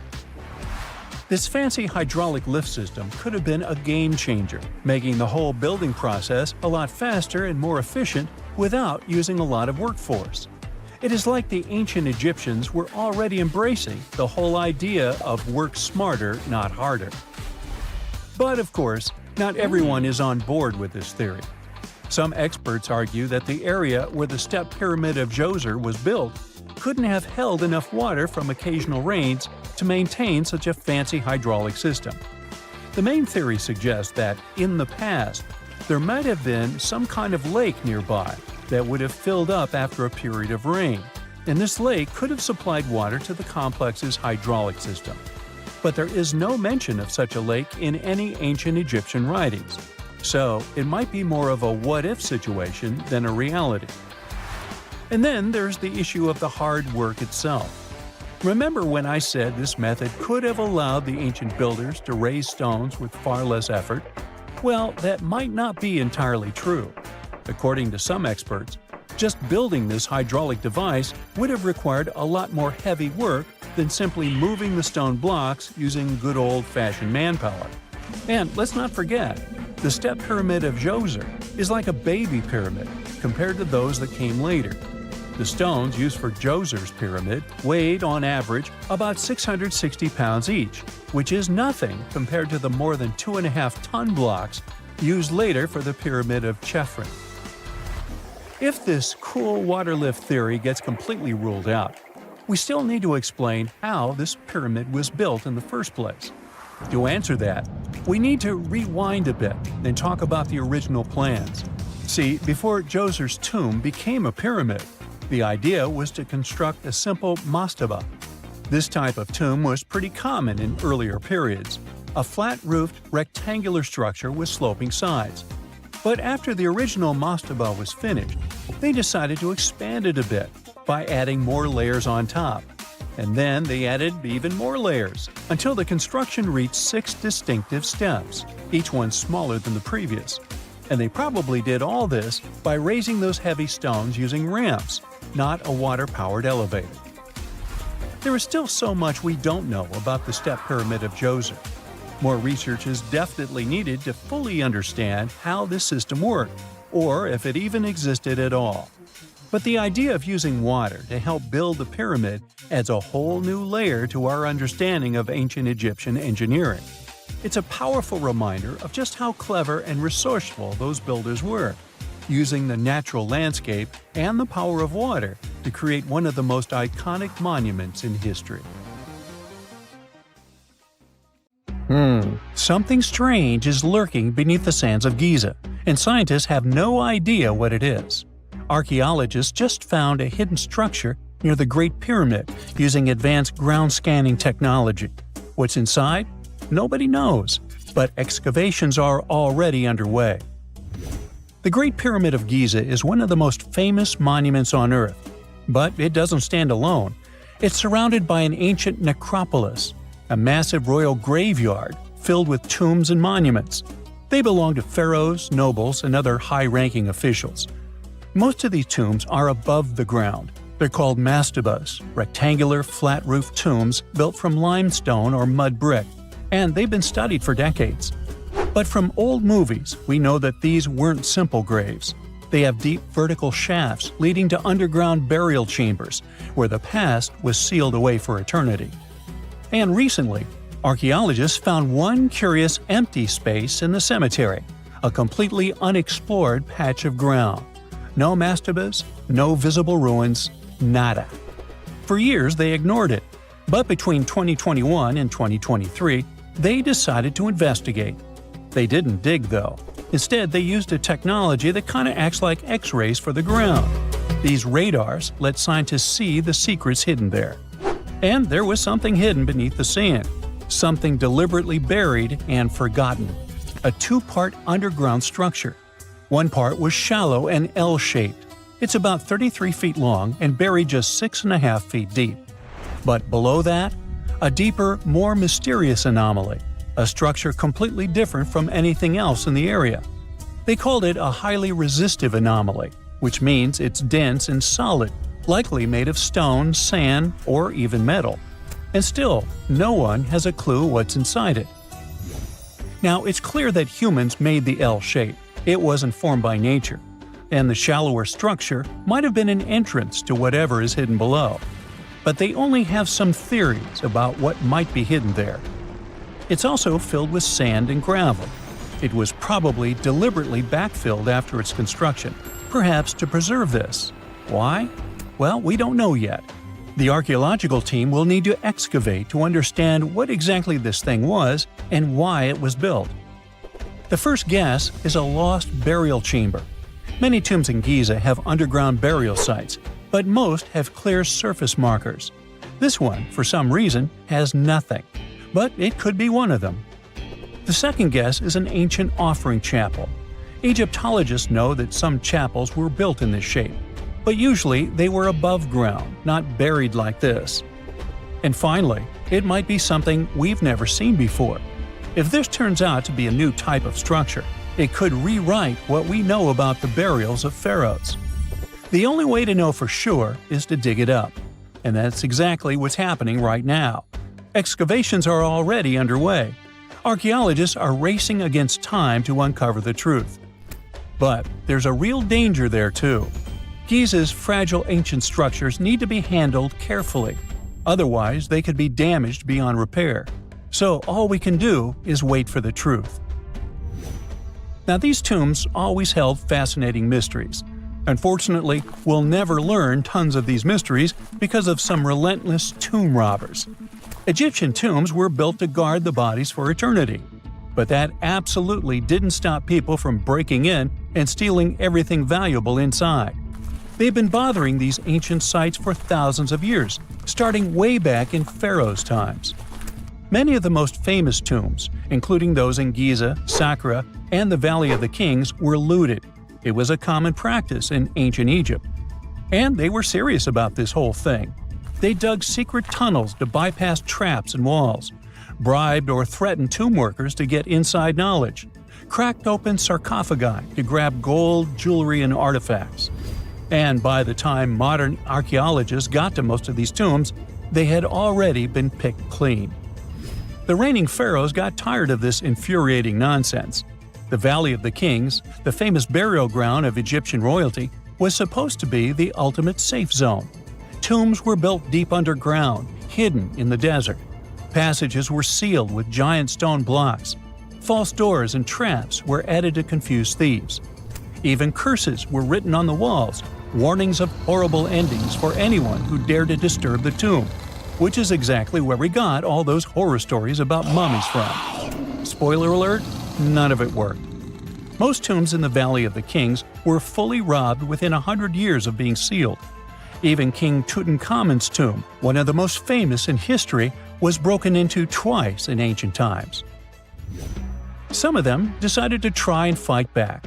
The New Kingdom rulers built hidden unmarked tombs in a way that should have prevented the looters from finding them, but didn't work. Some pharaohs, like Ramses II, were moved in secret to prevent their bodies from being stolen. Nope, didn't matter. The grave robbers always won. That's because tomb raiders weren't just random thieves. They were skilled, organized, and well-connected. They knew exactly where to look. Many were the ones who had built these sites in the first place, and they knew where the entrances were. If they couldn't smash through the doors, they'd dig through the walls, floors, and even ceilings to break inside. They also worked fast, often within a few years after the tombs were sealed, before anyone forgot where the valuable stuff was. The Khufu's pyramid, the one that's next to this newly discovered structure, was looted long before modern times. The one thing left inside when explorers got there? An empty granite box where the sarcophagus used to be. Unfortunately, it's not just about gold. History itself gets stolen during these raids. Ancient Egyptians wrote detailed records of what exactly and where they buried. So when archaeologists compare these lists to what's found, they can see what's missing, which is often everything valuable. Most artifacts don't end up in museums. They just disappear into private collections, where they can never be studied again. Which is, of course, completely unfair. In fact, a few countries have had enough and started passing laws to take historical artifacts back from private collectors. In Italy, if you own an ancient Roman artifact, you must prove you got it legally. China is actively hunting down stolen artifacts, and they must find ways to retrieve it back from the Western collectors. In Egypt, they passed new laws making it illegal for private citizens to own any ancient Egyptian artifacts at all. Other countries, like the US, the UK, Germany, or Switzerland, are completely fine with rich guys owning their history. The British Museum is built on looted things. European empires invaded half the planet and took whatever they wanted back home. Their museums are often full of such stolen artifacts, and unfortunately, they refuse to give most of them back. For example, the Rosetta Stone. It was taken from Egypt by Napoleon's army, then stolen again by the British after they beat the French. Egypt has been demanding to return for years, but they still can't get it back. Or the Parthenon marbles. These magnificent massive Greek structures were taken from the Parthenon in Athens by a British lord in the 19th century. Greece has been begging for them back ever since, but the UK doesn't feel like it. Not to mention tons of Mesoamerican artifacts scattered in various museums across the world. European explorers raided Mayan and Aztec temples, took statues, jewelry, and sacred objects, and now Mexico is fighting to get them back. Well, wouldn't it be surprising even if this mysterious underground chamber has somehow been looted already? But if it's a newly found place, could it be one of the few that escaped the hands of grave robbers? Could there still be ancient artifacts, untouched for 4,500 years? We can only hope that those guys didn't get there first. Back in December 2012, a lot of people were freaking out over the idea that the world might end in some catastrophic event. And it was all thanks to the famous Maya calendar. This ancient way of tracking time had been the subject of endless speculation. But one of its biggest mysteries was definitely an 819-day count found in some versions of the calendar. No one could explain why it was there or how it worked, until recently, when a group of researchers from Cambridge might have finally cracked the code. First things first, how does the Maya calendar work? So the system the Maya civilization used to track days was based on something we now call the calendar round. Think of it like 3 interlocking gears. These are 3 cycles working together. The first is a 365-day solar year, known as Hab. The second is a cycle of 20 names. And the third is a cycle of 13 numbers, which forms a 260-day sacred calendar, called Solkeen. Just like we'd say something like December 25th, 2025, they named their days based on how these 3 cycles lined up. For example, here we have the day 3 Manik and the 14th of the month Hop. It takes 52 years for the 3 cycles to align in the same way again. After that, the days start repeating. But this is where things start to get more complicated and mysterious. On some Mayan monuments, we have also found enigmatic inscriptions pointing to the existence of another cycle, the 819-day count. There are about 20 examples of these inscriptions, mostly found in places like Palenque and Yaxchilan in Mexico. So it didn't seem random at all, and this calendar must have been hiding a big secret. Early research showed that the 819-day cycle was represented by one of 4 colors and the cardinal directions associated with them. Black was tied to the west, red to the east, white to the north, and yellow to the south. Researchers also discovered that this period of time could be broken down into 3 smaller cycles. One of 9 days, one of 7 days, and one of 13 days. Multiply them together, and you'd get 819 days. Pretty cool, but why did they do that? This color scheme and the 3 cycles seemed like a basic level of interpretation, and experts were pretty sure its real purpose was still hidden from us. Another thing researchers noticed is that this strange count of days was mostly shown using a Y glyph, followed by a number. But in some cases, they also added a glyph representing Kawil.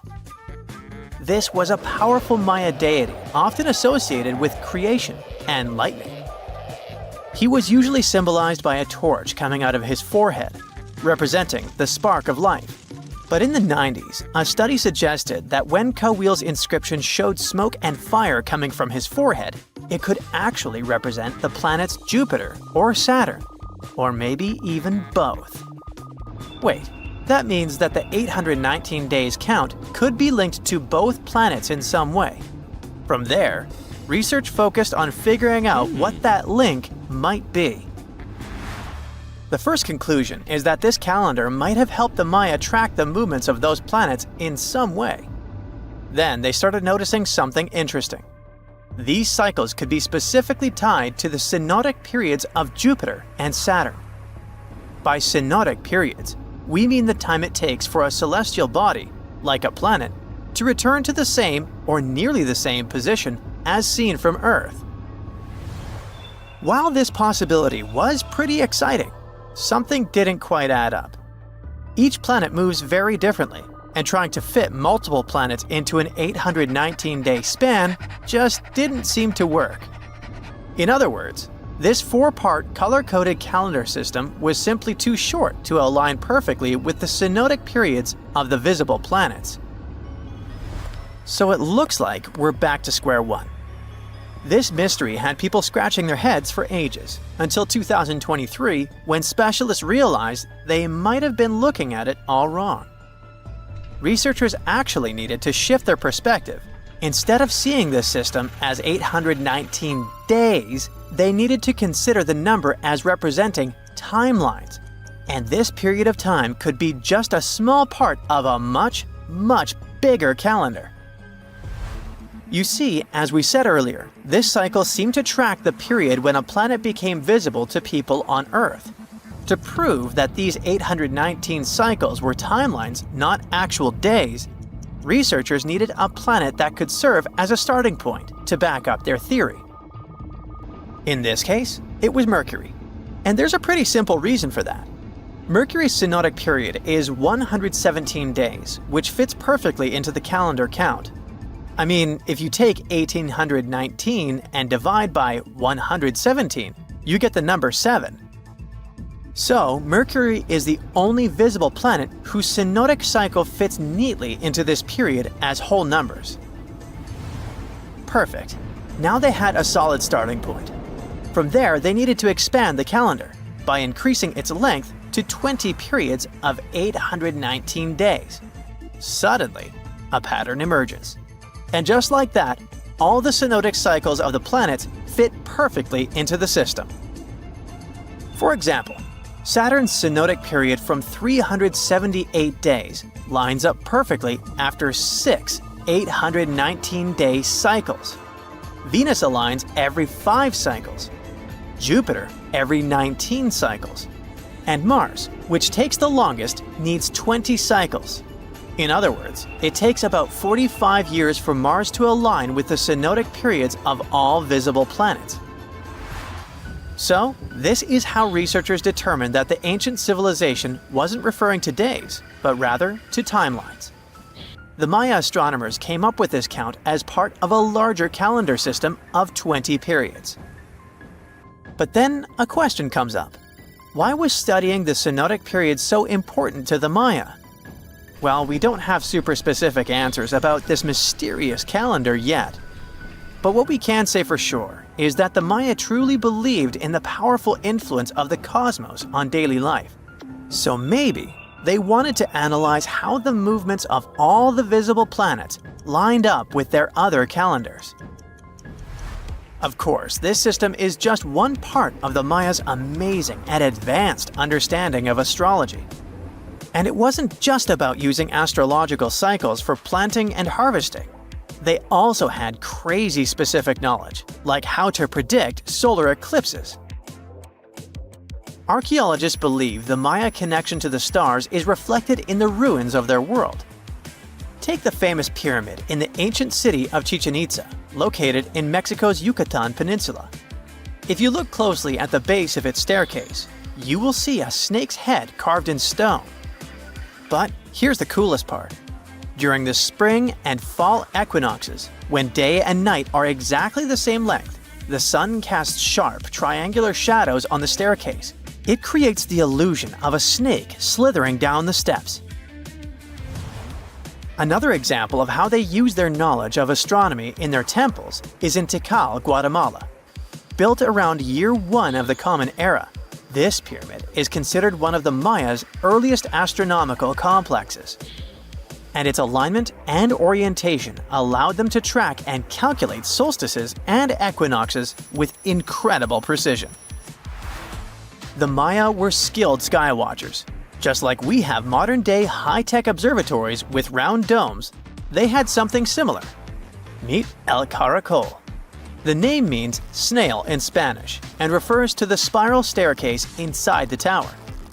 Built around 906 Common Era, it was the perfect place to observe all the changes in the sky and track the movements of the sun, moon, planets, and stars. Unlike us today, with our telescopes, satellites, and advanced tools, the Maya relied entirely on naked eye observation, and that makes their achievements even more incredible.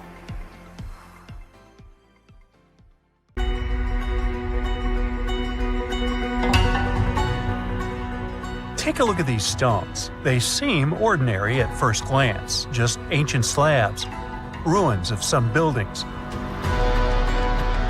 However, unlike many other archaeological finds, this one is among the most mysterious and unique. Here's why. These stones are the remains of a large temple complex called Puma Punku, located in Bolivia. Scientists aren't certain, but it's likely that Puma Punku was built by the Tiahuanaco Empire, which existed between 300 and 1000 CE, before the Inca Empire. There is no information suggesting that this civilization had advanced building technologies. Moreover, they might not have even had a writing system. Every stone was carved and polished with astonishing precision. They fit together perfectly, like pieces of a puzzle. The craft is so refined that not even a razor blade can pass between the stones. Quite impressive for people who lived around 1500 years ago. And these stones are heavy. The largest ones weighed around 130 tons. So, how did the builders transport such weight from one place to another? Scientists suggest that this civilization did not know about the invention of the wheel. So, how did they manage to build such a perfect engineering structure? Did Tiahuanaco have the knowledge and tools for stonework? Or did someone else build Puma Punku? There are several theories about this. Theory 1.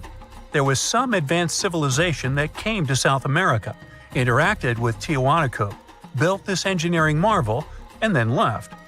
Theory 2. Some beings from another planet came to Earth, showed humans how to build perfect structures, and created Puma Punku. This theory is dubious. Another idea from this series suggests that Puma Punku was built by mythological creatures from the South American culture at that time. Theory 3, the most likely one. There is no mystery here. Tiahuanaco was indeed an advanced civilization with incredible building technologies. So, what do you think?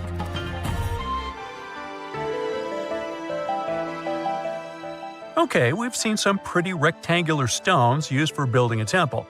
How about perfectly round stones for studying the starry sky? Or for some other purpose, it doesn't matter. So, welcome to Costa Rica. In the south of this country lies the so-called decaspheres. These are large, heavy, round stones created in the pre-Columbian era, around 600 CE. Now, each stone is made from a unique type of rock formed from cooled magma. In other words, someone waited for a volcanic eruption to end and for all the magma to cool, and then took all this material and carved these spheres from it. But how did they achieve such a perfect shape? Scientists suggest that people use small stones to grind and carve the cooled magma. Some specialists think that the stones were made for navigation. They could have indicated the way to certain places.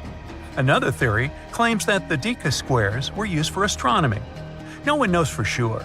We may never get the answer to this question because the people who knew the secret of the stones disappeared after the Spanish expansion.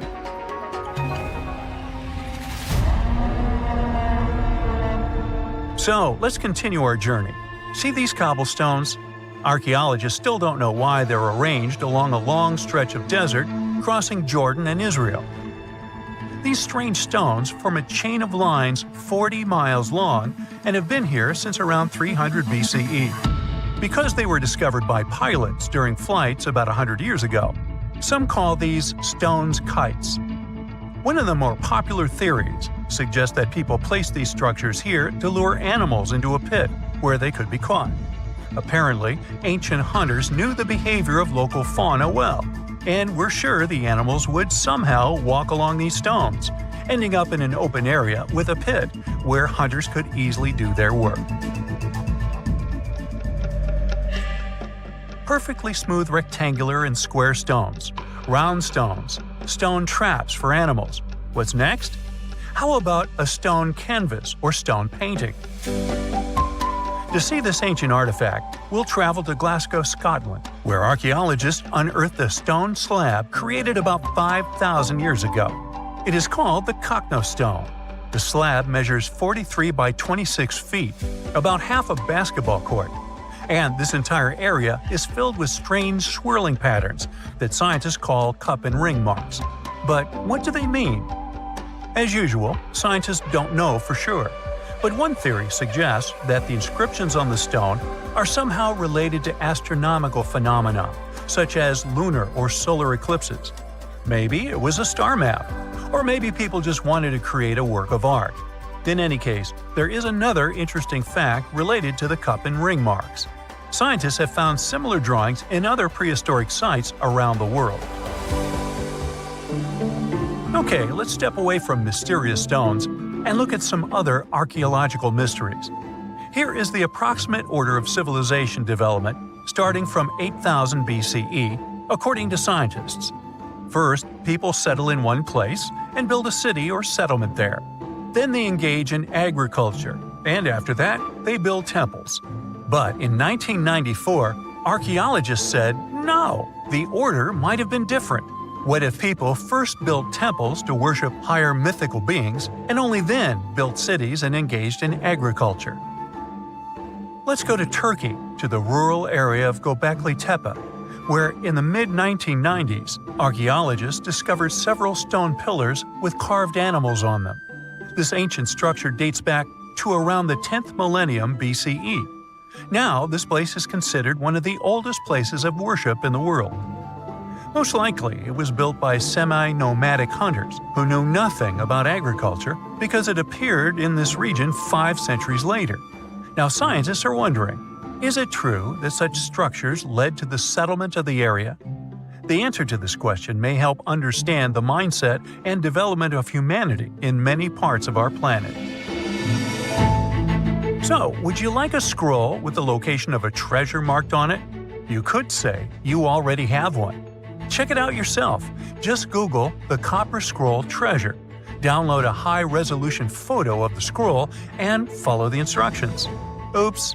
The instructions are written in an incomprehensible language. Scientists have been trying to decipher this message since the scroll was discovered in 1952 in Qumran, and the answer is still not found. According to one theory, the scroll contains information about a large amount of silver and gold. But even if the treasure does not exist, this artifact is still quite interesting to study. It was created around 2,000 years ago, during the time when the Roman Empire ruled over the settlement of Qumran. Perhaps the local residents hid their valuables from the Roman legionnaires and left such a map for their descendants. When you approach this archaeological wonder, you won't notice anything. But if you rise into the air and look down at the ground, you'll see amazing patterns created by the people of the Nazca culture. This discovery is called the Nazca Lines. Pilots and passengers of commercial aircraft first noticed them in the 1920s and 30s during flights over Peru. These large drawings consist of geometric lines, complex images of animals, and whimsical figures. More than 2,000 years ago, people removed part of the surface soil of this land and created these patterns. But why? The Nazca Lines continue to captivate researchers and enthusiasts alike. Recent technological advancements, such as drone imagery and satellite mapping, have provided new insights into these enigmatic formations. Some researchers are now exploring the possibility that the lines serve multiple purposes, including communication with someone not from our world. And to some extent, this is true. Some scientists believe that the Nazca Lines were a ritual method for communicating with the deities of the Nazca civilization.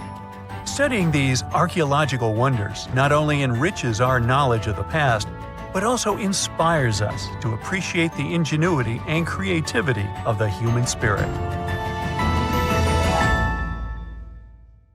You're heading to Spain with a team of archaeologists to try to find some ancient artifacts. You get lucky and uncover one of the greatest treasures of the Iberian Bronze Age. Iberian refers to the Bronze Age culture of Portugal and Spain. So you find and unearth coins, jewelry, vases, vessels, and two pretty strange items. One is something like a part of a scepter, and the other resembles a bracelet.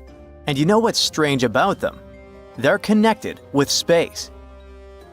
In 1963, several miles away from the city of Villena, Spain, scientists discovered the treasure of Villena, one of the most significant gold hoards from the Bronze Age. Interestingly, are there bronze treasures from the Golden Age? Never mind. All the gold found dates back to sometime between 1500 and 1200 BCE, except for that scepter and bracelet. They were made by inhabitants of another planet, so their production date is unknown. Okay, that's a joke. However, a small part of this joke is true. When scientists studied the found gold, they discovered that those two items were made of iron. So what, you might think? Well, the catch is that in the Bronze Age, people didn't mine or manufacture iron. Work with this metal began around 850 BCE, about 400 to 700 years after the creation of the treasure of Villena. How is this possible? A clue to this mystery can be found in ancient Egypt. In the tomb of Pharaoh Tutankhamun, an iron dagger was found, which was also made of similar iron. But this dagger was much more valuable than all the others.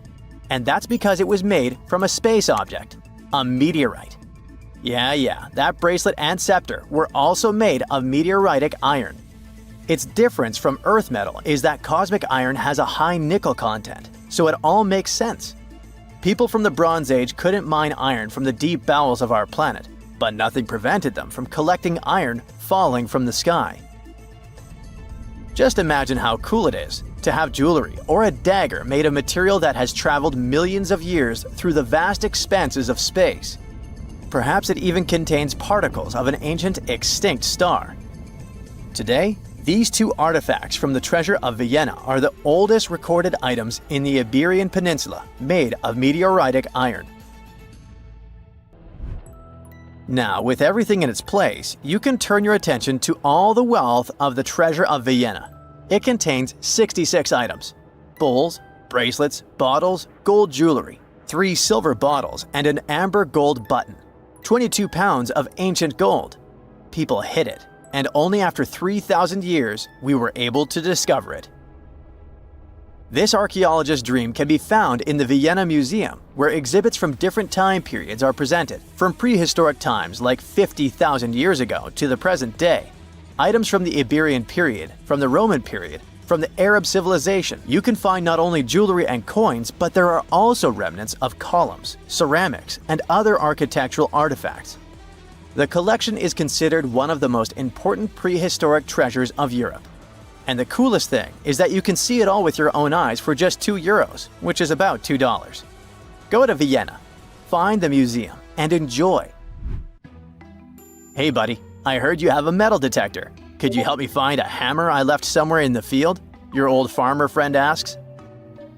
You take a metal detector and go searching, but instead of a hammer, you find hundreds, even thousands of silver coins worth $2 million. You're so happy that the farmer lost that hammer, and now you're rich. Stop! Considering that this land belongs to the farmer, would you tell him about the find or take it with you? In reality, neither of these options happened. In 1992, Eric Laws was helping a farmer search for a lost hammer in a field near Hoxne, Suffolk, England. The metal detector stumbled upon a hidden treasure, a huge one. There were silver spoons, gold jewelry, more than 500 gold coins, and about 14,000 silver ones. Eric Laws accidentally discovered the largest collection of gold and silver from the late Roman period in Britain.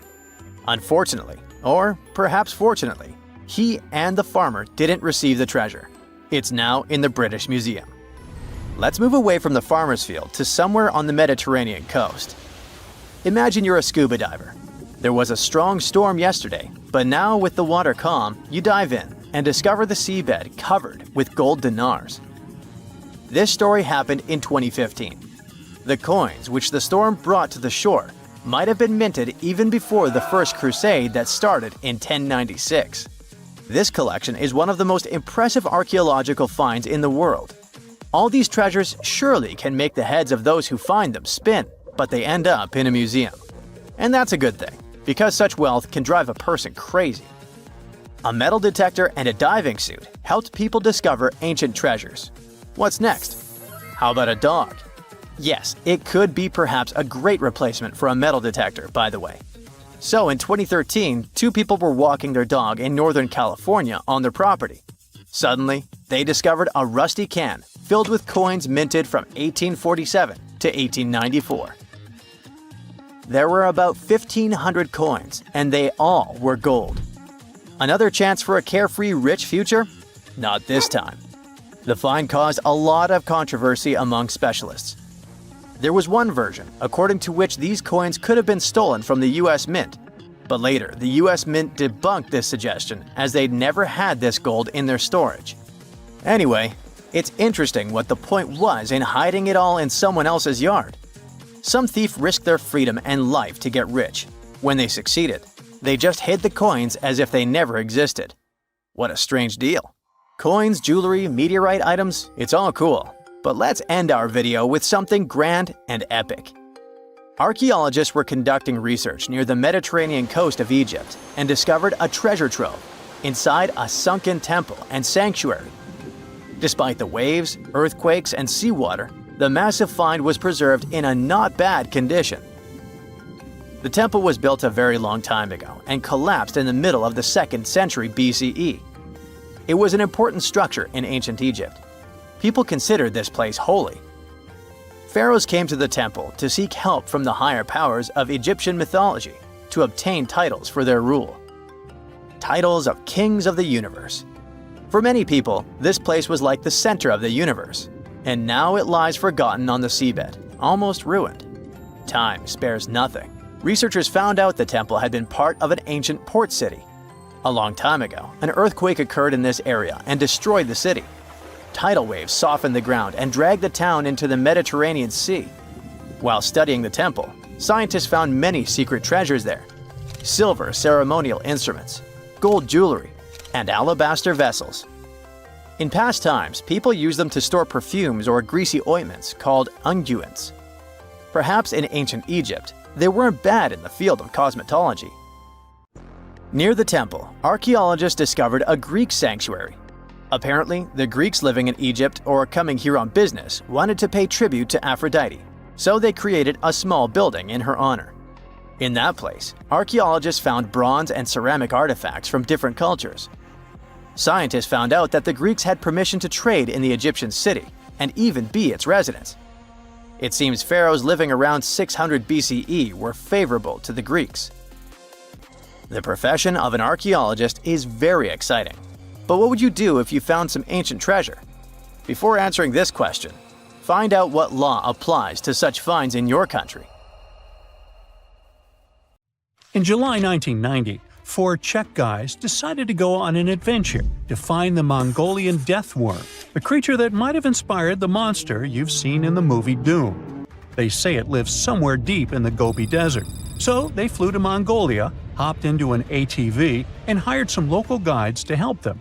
All that to meet a creature that is up to 6 feet long, can spit acid that could melt anything, and is capable of shooting electricity at those it doesn't like. Legend says that these friendly guys spend most of their days hiding underneath the sandy dunes, but they'd like to come out during the wetter months of June and July. So the timing for a spotting was simply perfect. But the crew needed to figure out how to lure the creature. Sadly for them, no one knew what the giant worm liked to eat. So they built a thumper, which is a machine that made rhythmic pounding noises. They were hoping it would call the worm out of the ground. For 2 months, they searched the vast desert, crossing dunes and rocky plains, looking for any sign of the creature. But alas, it didn't really work out. Ivan McCurley, who was the leader of the 1990 expedition, came back to Gobi Desert again. He once tried to attract the megaworm with blasts, and the second time he used a small airplane to scout the dunes. Over the years, groups from America, Britain, and New Zealand organized big expeditions to the Gobi Desert to try and find the creature. Many others came from all around the world on their own and found nothing. The people in the West first found out about the megaworm of the Gobi Desert thanks to an American paleontologist, Roy Chapman Andrews. This brave man was probably the inspiration for Indiana Jones. In 1926, he wrote about the creature in his book. At a meeting with Mongolian leaders, Andrews heard detailed descriptions of the creature, even though none of them had ever seen it themselves. One of them described it as looking like a sausage, about 2 feet long, with no head or legs. According to him, the worm was so venomous that just touching it could instantly take your life, and it lived in the loneliest parts of the Gobi Desert. Andrews didn't think the creature was real, but he shared these stories again in another book. In May 2005, 4 friends from Great Britain who searched for monsters professionally decided to try their luck. They made drawings of the worm and hired local people to hand out flyers all over the Gobi Desert. These flyers offered a reward to anyone who could give information about the worm or even bring them a specimen. They thought loud sounds that other explorers tried would scare the beast away. Some told them it likes damp conditions, so they came up with a plan to block streams of water to create wet areas that would lure the worm out. Their plan didn't work because it was too hard to build dams in the desert. They ended up using small traps, but didn't find any actual proof that the worm existed. But they did meet locals who shared interesting stories about strange creatures they had seen over 70 years. Over the year, mysterious worm. He also learned there was a nest nearby. The scientist bravely approached the hole in the sand and put his hand inside. A giant creature dragged him in, and he was never seen again. Just kidding. He actually found a Tartar sand boa inside. It's a chunky, burrowing, non-venomous snake that has small eyes and gray-brown scales. He showed it to the locals to verify if it was the monster, and supposedly all of them said yes. Most Mongolians who know about the worm still believe it's real. Now, even though people call our supposed monster a worm, it's just what it sounds like in the English translation. Many Mongol cultures have used this word for centuries to refer to any animals they thought to be really dangerous, especially snakes, even non-venomous ones. So, it doesn't have to be a literal worm after all. Worms are soft and squishy, but a creature living in the harsh Gobi Desert would need to be tougher, more like a snake or a type of lizard without legs. Neither of these creatures can shoot electricity or spit acid like they say the death worm does. But some snakes, like cobras, can spit venom that's dangerous for people. If it were real, the creature would have a backbone, and explorers searching for it would likely find some bones or evidence left behind. And there are actually fossil remains all over the Gobi Desert. Scientists found representatives of over 80 dino groups here over the last almost 100 years. It all started with the world's first dinosaur egg nests. This discovery changed all the scientists knew about dinos. It was the first proof they laid eggs. In the following 2 years, the same expedition team unearthed over 100 dinosaurs and took them to the American Museum of Natural History, where you can still see them today. Some of them were swimming around in the Cretaceous Sea that used to be here about 71 million years ago. They resembled modern birds. The mystery of the megaworm is still unsolved, but there used to be another mystery scientists finally managed to explain. Back in the 13th century, a famous traveler, Marco Polo, not the guy from the swimming pool game, crossed the Gobi Desert. He thought he could hear mysterious noises, like the sounds of musical instruments such as drums. He wrote about it in his book and believed he might be hearing the voices of restless spirits. Scientists call these noises singing sands or booming sands. Unlike the squeaky sound you might hear when walking on a sandy beach, these desert sounds are much louder, like a musical instrument playing deep, haunting notes. Over the years, people came up with all kinds of ideas about what caused the sounds, like underground water or winds making the sand vibrate. Not all dunes can do this, and scientists wanted to figure out why. Sometimes the winds might cause a small avalanche on the side of a dune, and then you can hear the magical sound start. But this is rare. So, to study it, scientists had to help the dunes sing. They climbed to the top of a dune and slid down on their backs, using their hands and feet to push sand down. As the sand tumbled, the sound started softly and got louder. They could even feel the vibrations with their hands. So they found out that for a dune to sing, a few special things need to happen. The grains of sand must be the right shape. The dune has to be big, and the sand must be very dry, so no singing after it rains. Inside the dune, there's a hard layer of packed sand that acts like a giant speaker. This layer bounces the sound waves back and forth, makes the noise louder and louder, and creates a haunting melody that can fill the desert air. In other words, the dunes can play tunes. Yeah, sorry, I couldn't help myself with that one. In the UK, there are around 115,000 mailboxes, with some of them placed in questionable locations. Look here, we're on a deserted stretch of Caithness Moorhead, and here, just smack dab in the middle of nowhere, between the quarry and some moorland, stands a solitary mailbox. It was local teacher Chris Aitken who stumbled upon this oddity near Worth Hill, close to John O'Groats. Now, John O'Groats is a tiny village 2.5 miles northeast of Canisbay, in the historic county of Caithness, Scotland. The village itself is popular with tourists, but only houses around 300 people on a regular basis, and they have their own mailboxes there. So why would someone need one on a random hill? When Chris shared a photo online, someone chimed in with a theory. A while back, an entrepreneur was selling tiny parcels of land near Campster, claiming buyers became lairds with their little plots. Could this mailbox be related to that? Now, the box, proudly labeled Laird of John O'Groats, features the name Thorsten Sommer and an address in Germany. There's a PIN number on the front, but when Chris opened it, all he found was a website link. The site has pics of Sommer waving a Scottish flag and talking about his love for Scotland, even calling himself the Old Scotsman. Chris tried reaching out through the website for more info, but hasn't heard back. It might be linked to Sommer's reported purchase of a tiny patch of land. But buying Scottish laird titles is often seen as a fraud, giving no real title at all. The area around Worth Hill has had some recent police action too, after a body was found nearby. Ooh, could that somehow be connected to this mysterious mailbox too? Well, enough of the detective stories. Let's dive into some high-end fashion, shall we? So, you might have come across that funky image popping up all over the internet, claiming there's a pop-up Prada store in the Texas desert. Well, it's kind of true and kind of not. Yes, there's a shop, sort of. It showcased a whole range of Prada gear worth around $80,000. And guess what?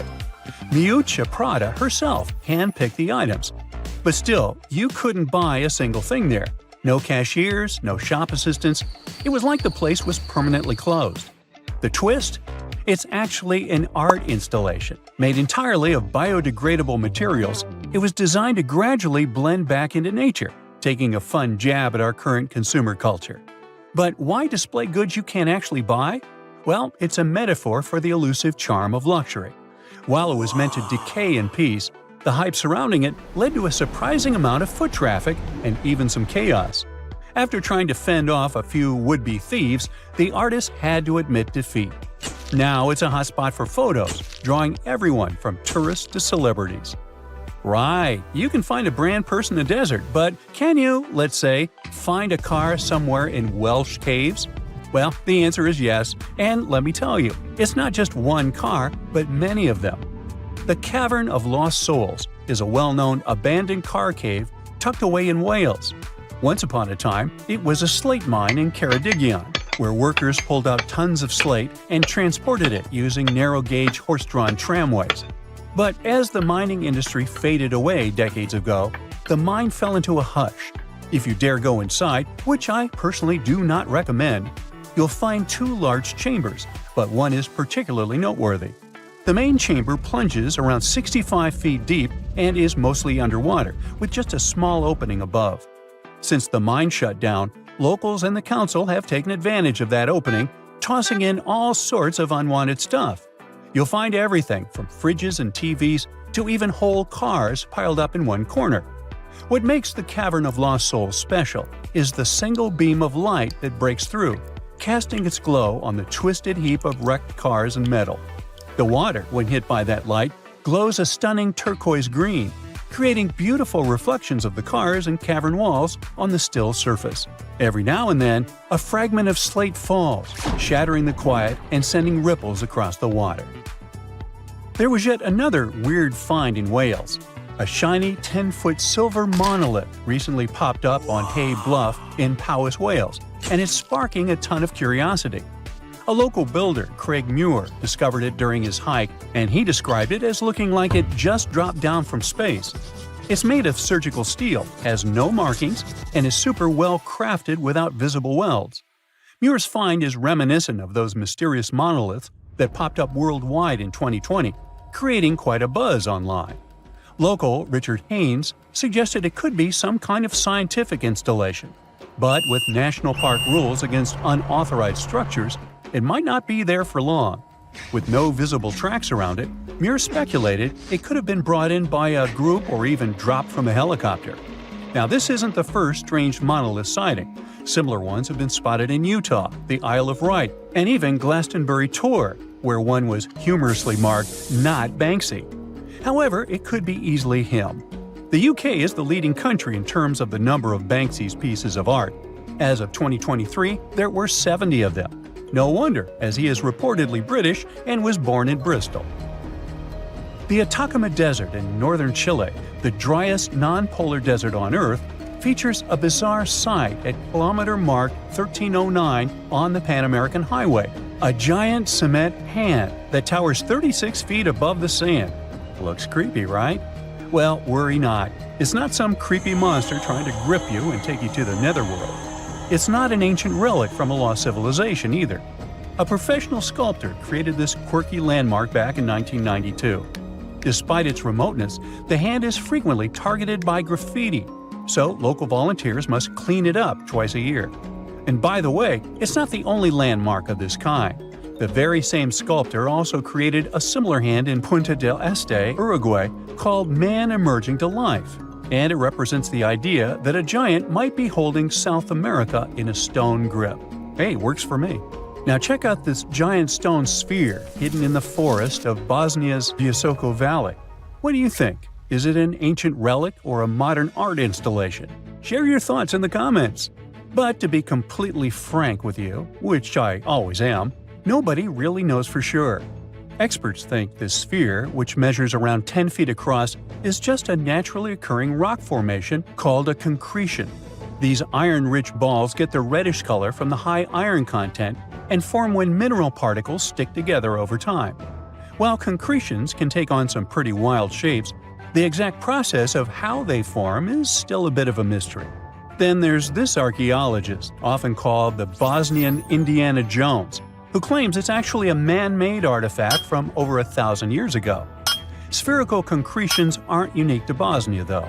You can find them all over the world, like these boulders in New Zealand, massive round stones that are over 60 million years old. There are also cannonball concretions in North Dakota. And let's not forget about the man-made stone spheres crafted by the Diquis people in Costa Rica, which are perfectly shaped and arranged, definitely a testament to human creativity. So while the Bosnian sphere is super intriguing, it's probably just an ancient concretion and not a remnant of a lost civilization. Bummer. Finally, some things are so well hidden that you have to go deep down into the seafloor to get a glimpse of them.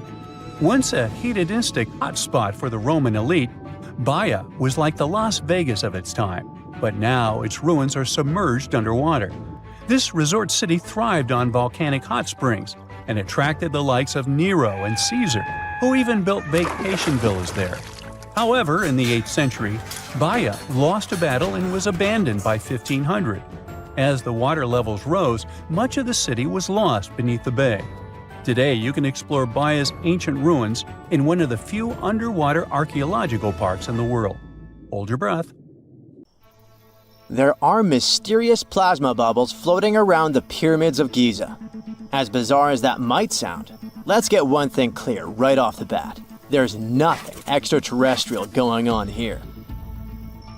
Plasma bubbles are those weather anomalies that form in a layer of Earth's atmosphere called the ionosphere. This is an invisible layer surrounding our planet that stretches roughly from 50 to 400 miles above Earth's surface, right at the edge of space. In this layer, the sun, being the giant hot power that it is, basically cooks gases, splitting them into electrically charged particles called plasma. Here's where it gets interesting. At night, especially near the equator, these charged particles get disturbed, and when a bunch of them suddenly vanish at the same time, it forms what we call a plasma bubble. Imagine it like a big empty pocket where the plasma is missing or its quantity is lowered. But it's only considered a plasma bubble if this phenomenon occurs on a large scale, typically around 62 miles in size. If you're already packing your suitcase for Egypt and have put binoculars to look at the tips of the pyramids, I'm sorry to say that we can't see these plasma bubbles with the unaided eye. It's all happening way above our heads, completely invisible to us. Scientists need to use special equipment, like the Latitude Long Range Ionosphere Radar, or LARID, to detect these bubbles. This advanced technology helps researchers track and observe the movement and formation of plasma bubbles in real time. This formation, by the way, can be triggered by solar storms. That brings us to November 2023, when an impressive solar storm occurred. On a scale from 1 to 5, this one was classified as a G3, which is considered a strong event. Solar storms occur when sunspots are basically cooler, darker areas on the sun's surface, release bursts of energy into space. These flares triggered several geomagnetic storms on Earth. While this might sound like doomsday stuff, it didn't disrupt our daily lives too much. In fact, it was great news for skywatchers, since the solar storm created stunning auroras, with the northern lights visible as far south as Greece and Turkey. But this particular storm in 2023 also had another interesting consequence. It caused the largest plasma bubble ever recorded by the Chinese radar. This phenomenon was so massive that it covered regions as far apart as the Egyptian pyramids and the Midway Islands in the Pacific Ocean. Now that's a huge distance, and it is a big deal for science. And that's because plasma bubbles are a growing threat to modern technology. Experts say they can disrupt satellite communications and GPS systems. So if you're using Google Maps or Waze and suddenly it can't figure out where you are, a plasma bubble might be to blame. Great. We now know what's going on with those bubbles, detected above the pyramids of Giza. But things get even weirder inside this ancient construction. Apparently, the Great Pyramid of Giza has the ability to concentrate electromagnetic energy within its interior. A couple of years ago, a group of researchers decided to see what would happen if they took this ancient architecture and hit it with radio waves. I mean, waves that are similar to the kind your phone uses, but on a much larger scale, up to 1,900 feet long. But since they couldn't just start blasting radio waves at the actual pyramid, they did the next best thing: computer modeling. Using these simulations, the researchers discovered something incredible. The Great Pyramid can actually concentrate electromagnetic energy within its internal chambers, as well as underneath its base, where an unfinished chamber is located. By concentrate, I mean something like trap it. For example, when you shout into a cave, you hear your voice echo back, right? The sound waves don't just disappear, they bounce around and get focused. Similarly, when radio waves hit the pyramid, they don't just pass through or around it. Instead, they get absorbed, bounce around, and focus inside and underneath the pyramid. Our list of mysterious phenomena surrounding the Egyptian pyramids doesn't end there. Inside the pyramid, there's a long, narrow passage that leads to what's known as the King's Chamber. This room sits at the center of the pyramid, and it's believed to have been the final resting place of Pharaoh Khufu, the ancient Egyptian leader who commissioned the entire thing over 4,000 years ago. When visitors step into the King's Chamber, two things normally strike them: the room's incredible acoustics and its heavy, imposing structure, which is entirely lined with red granite. Recently, scientists have started to connect these two facts.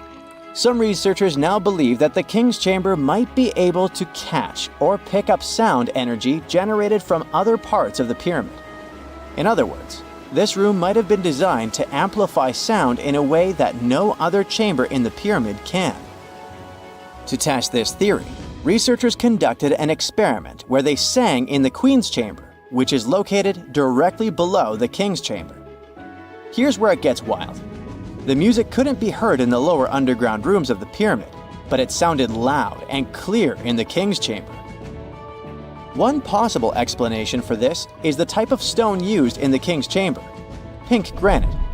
Granite is known for its piezoelectric properties, meaning it can absorb energy from its surroundings, like sound vibrations, and convert it into electrical energy.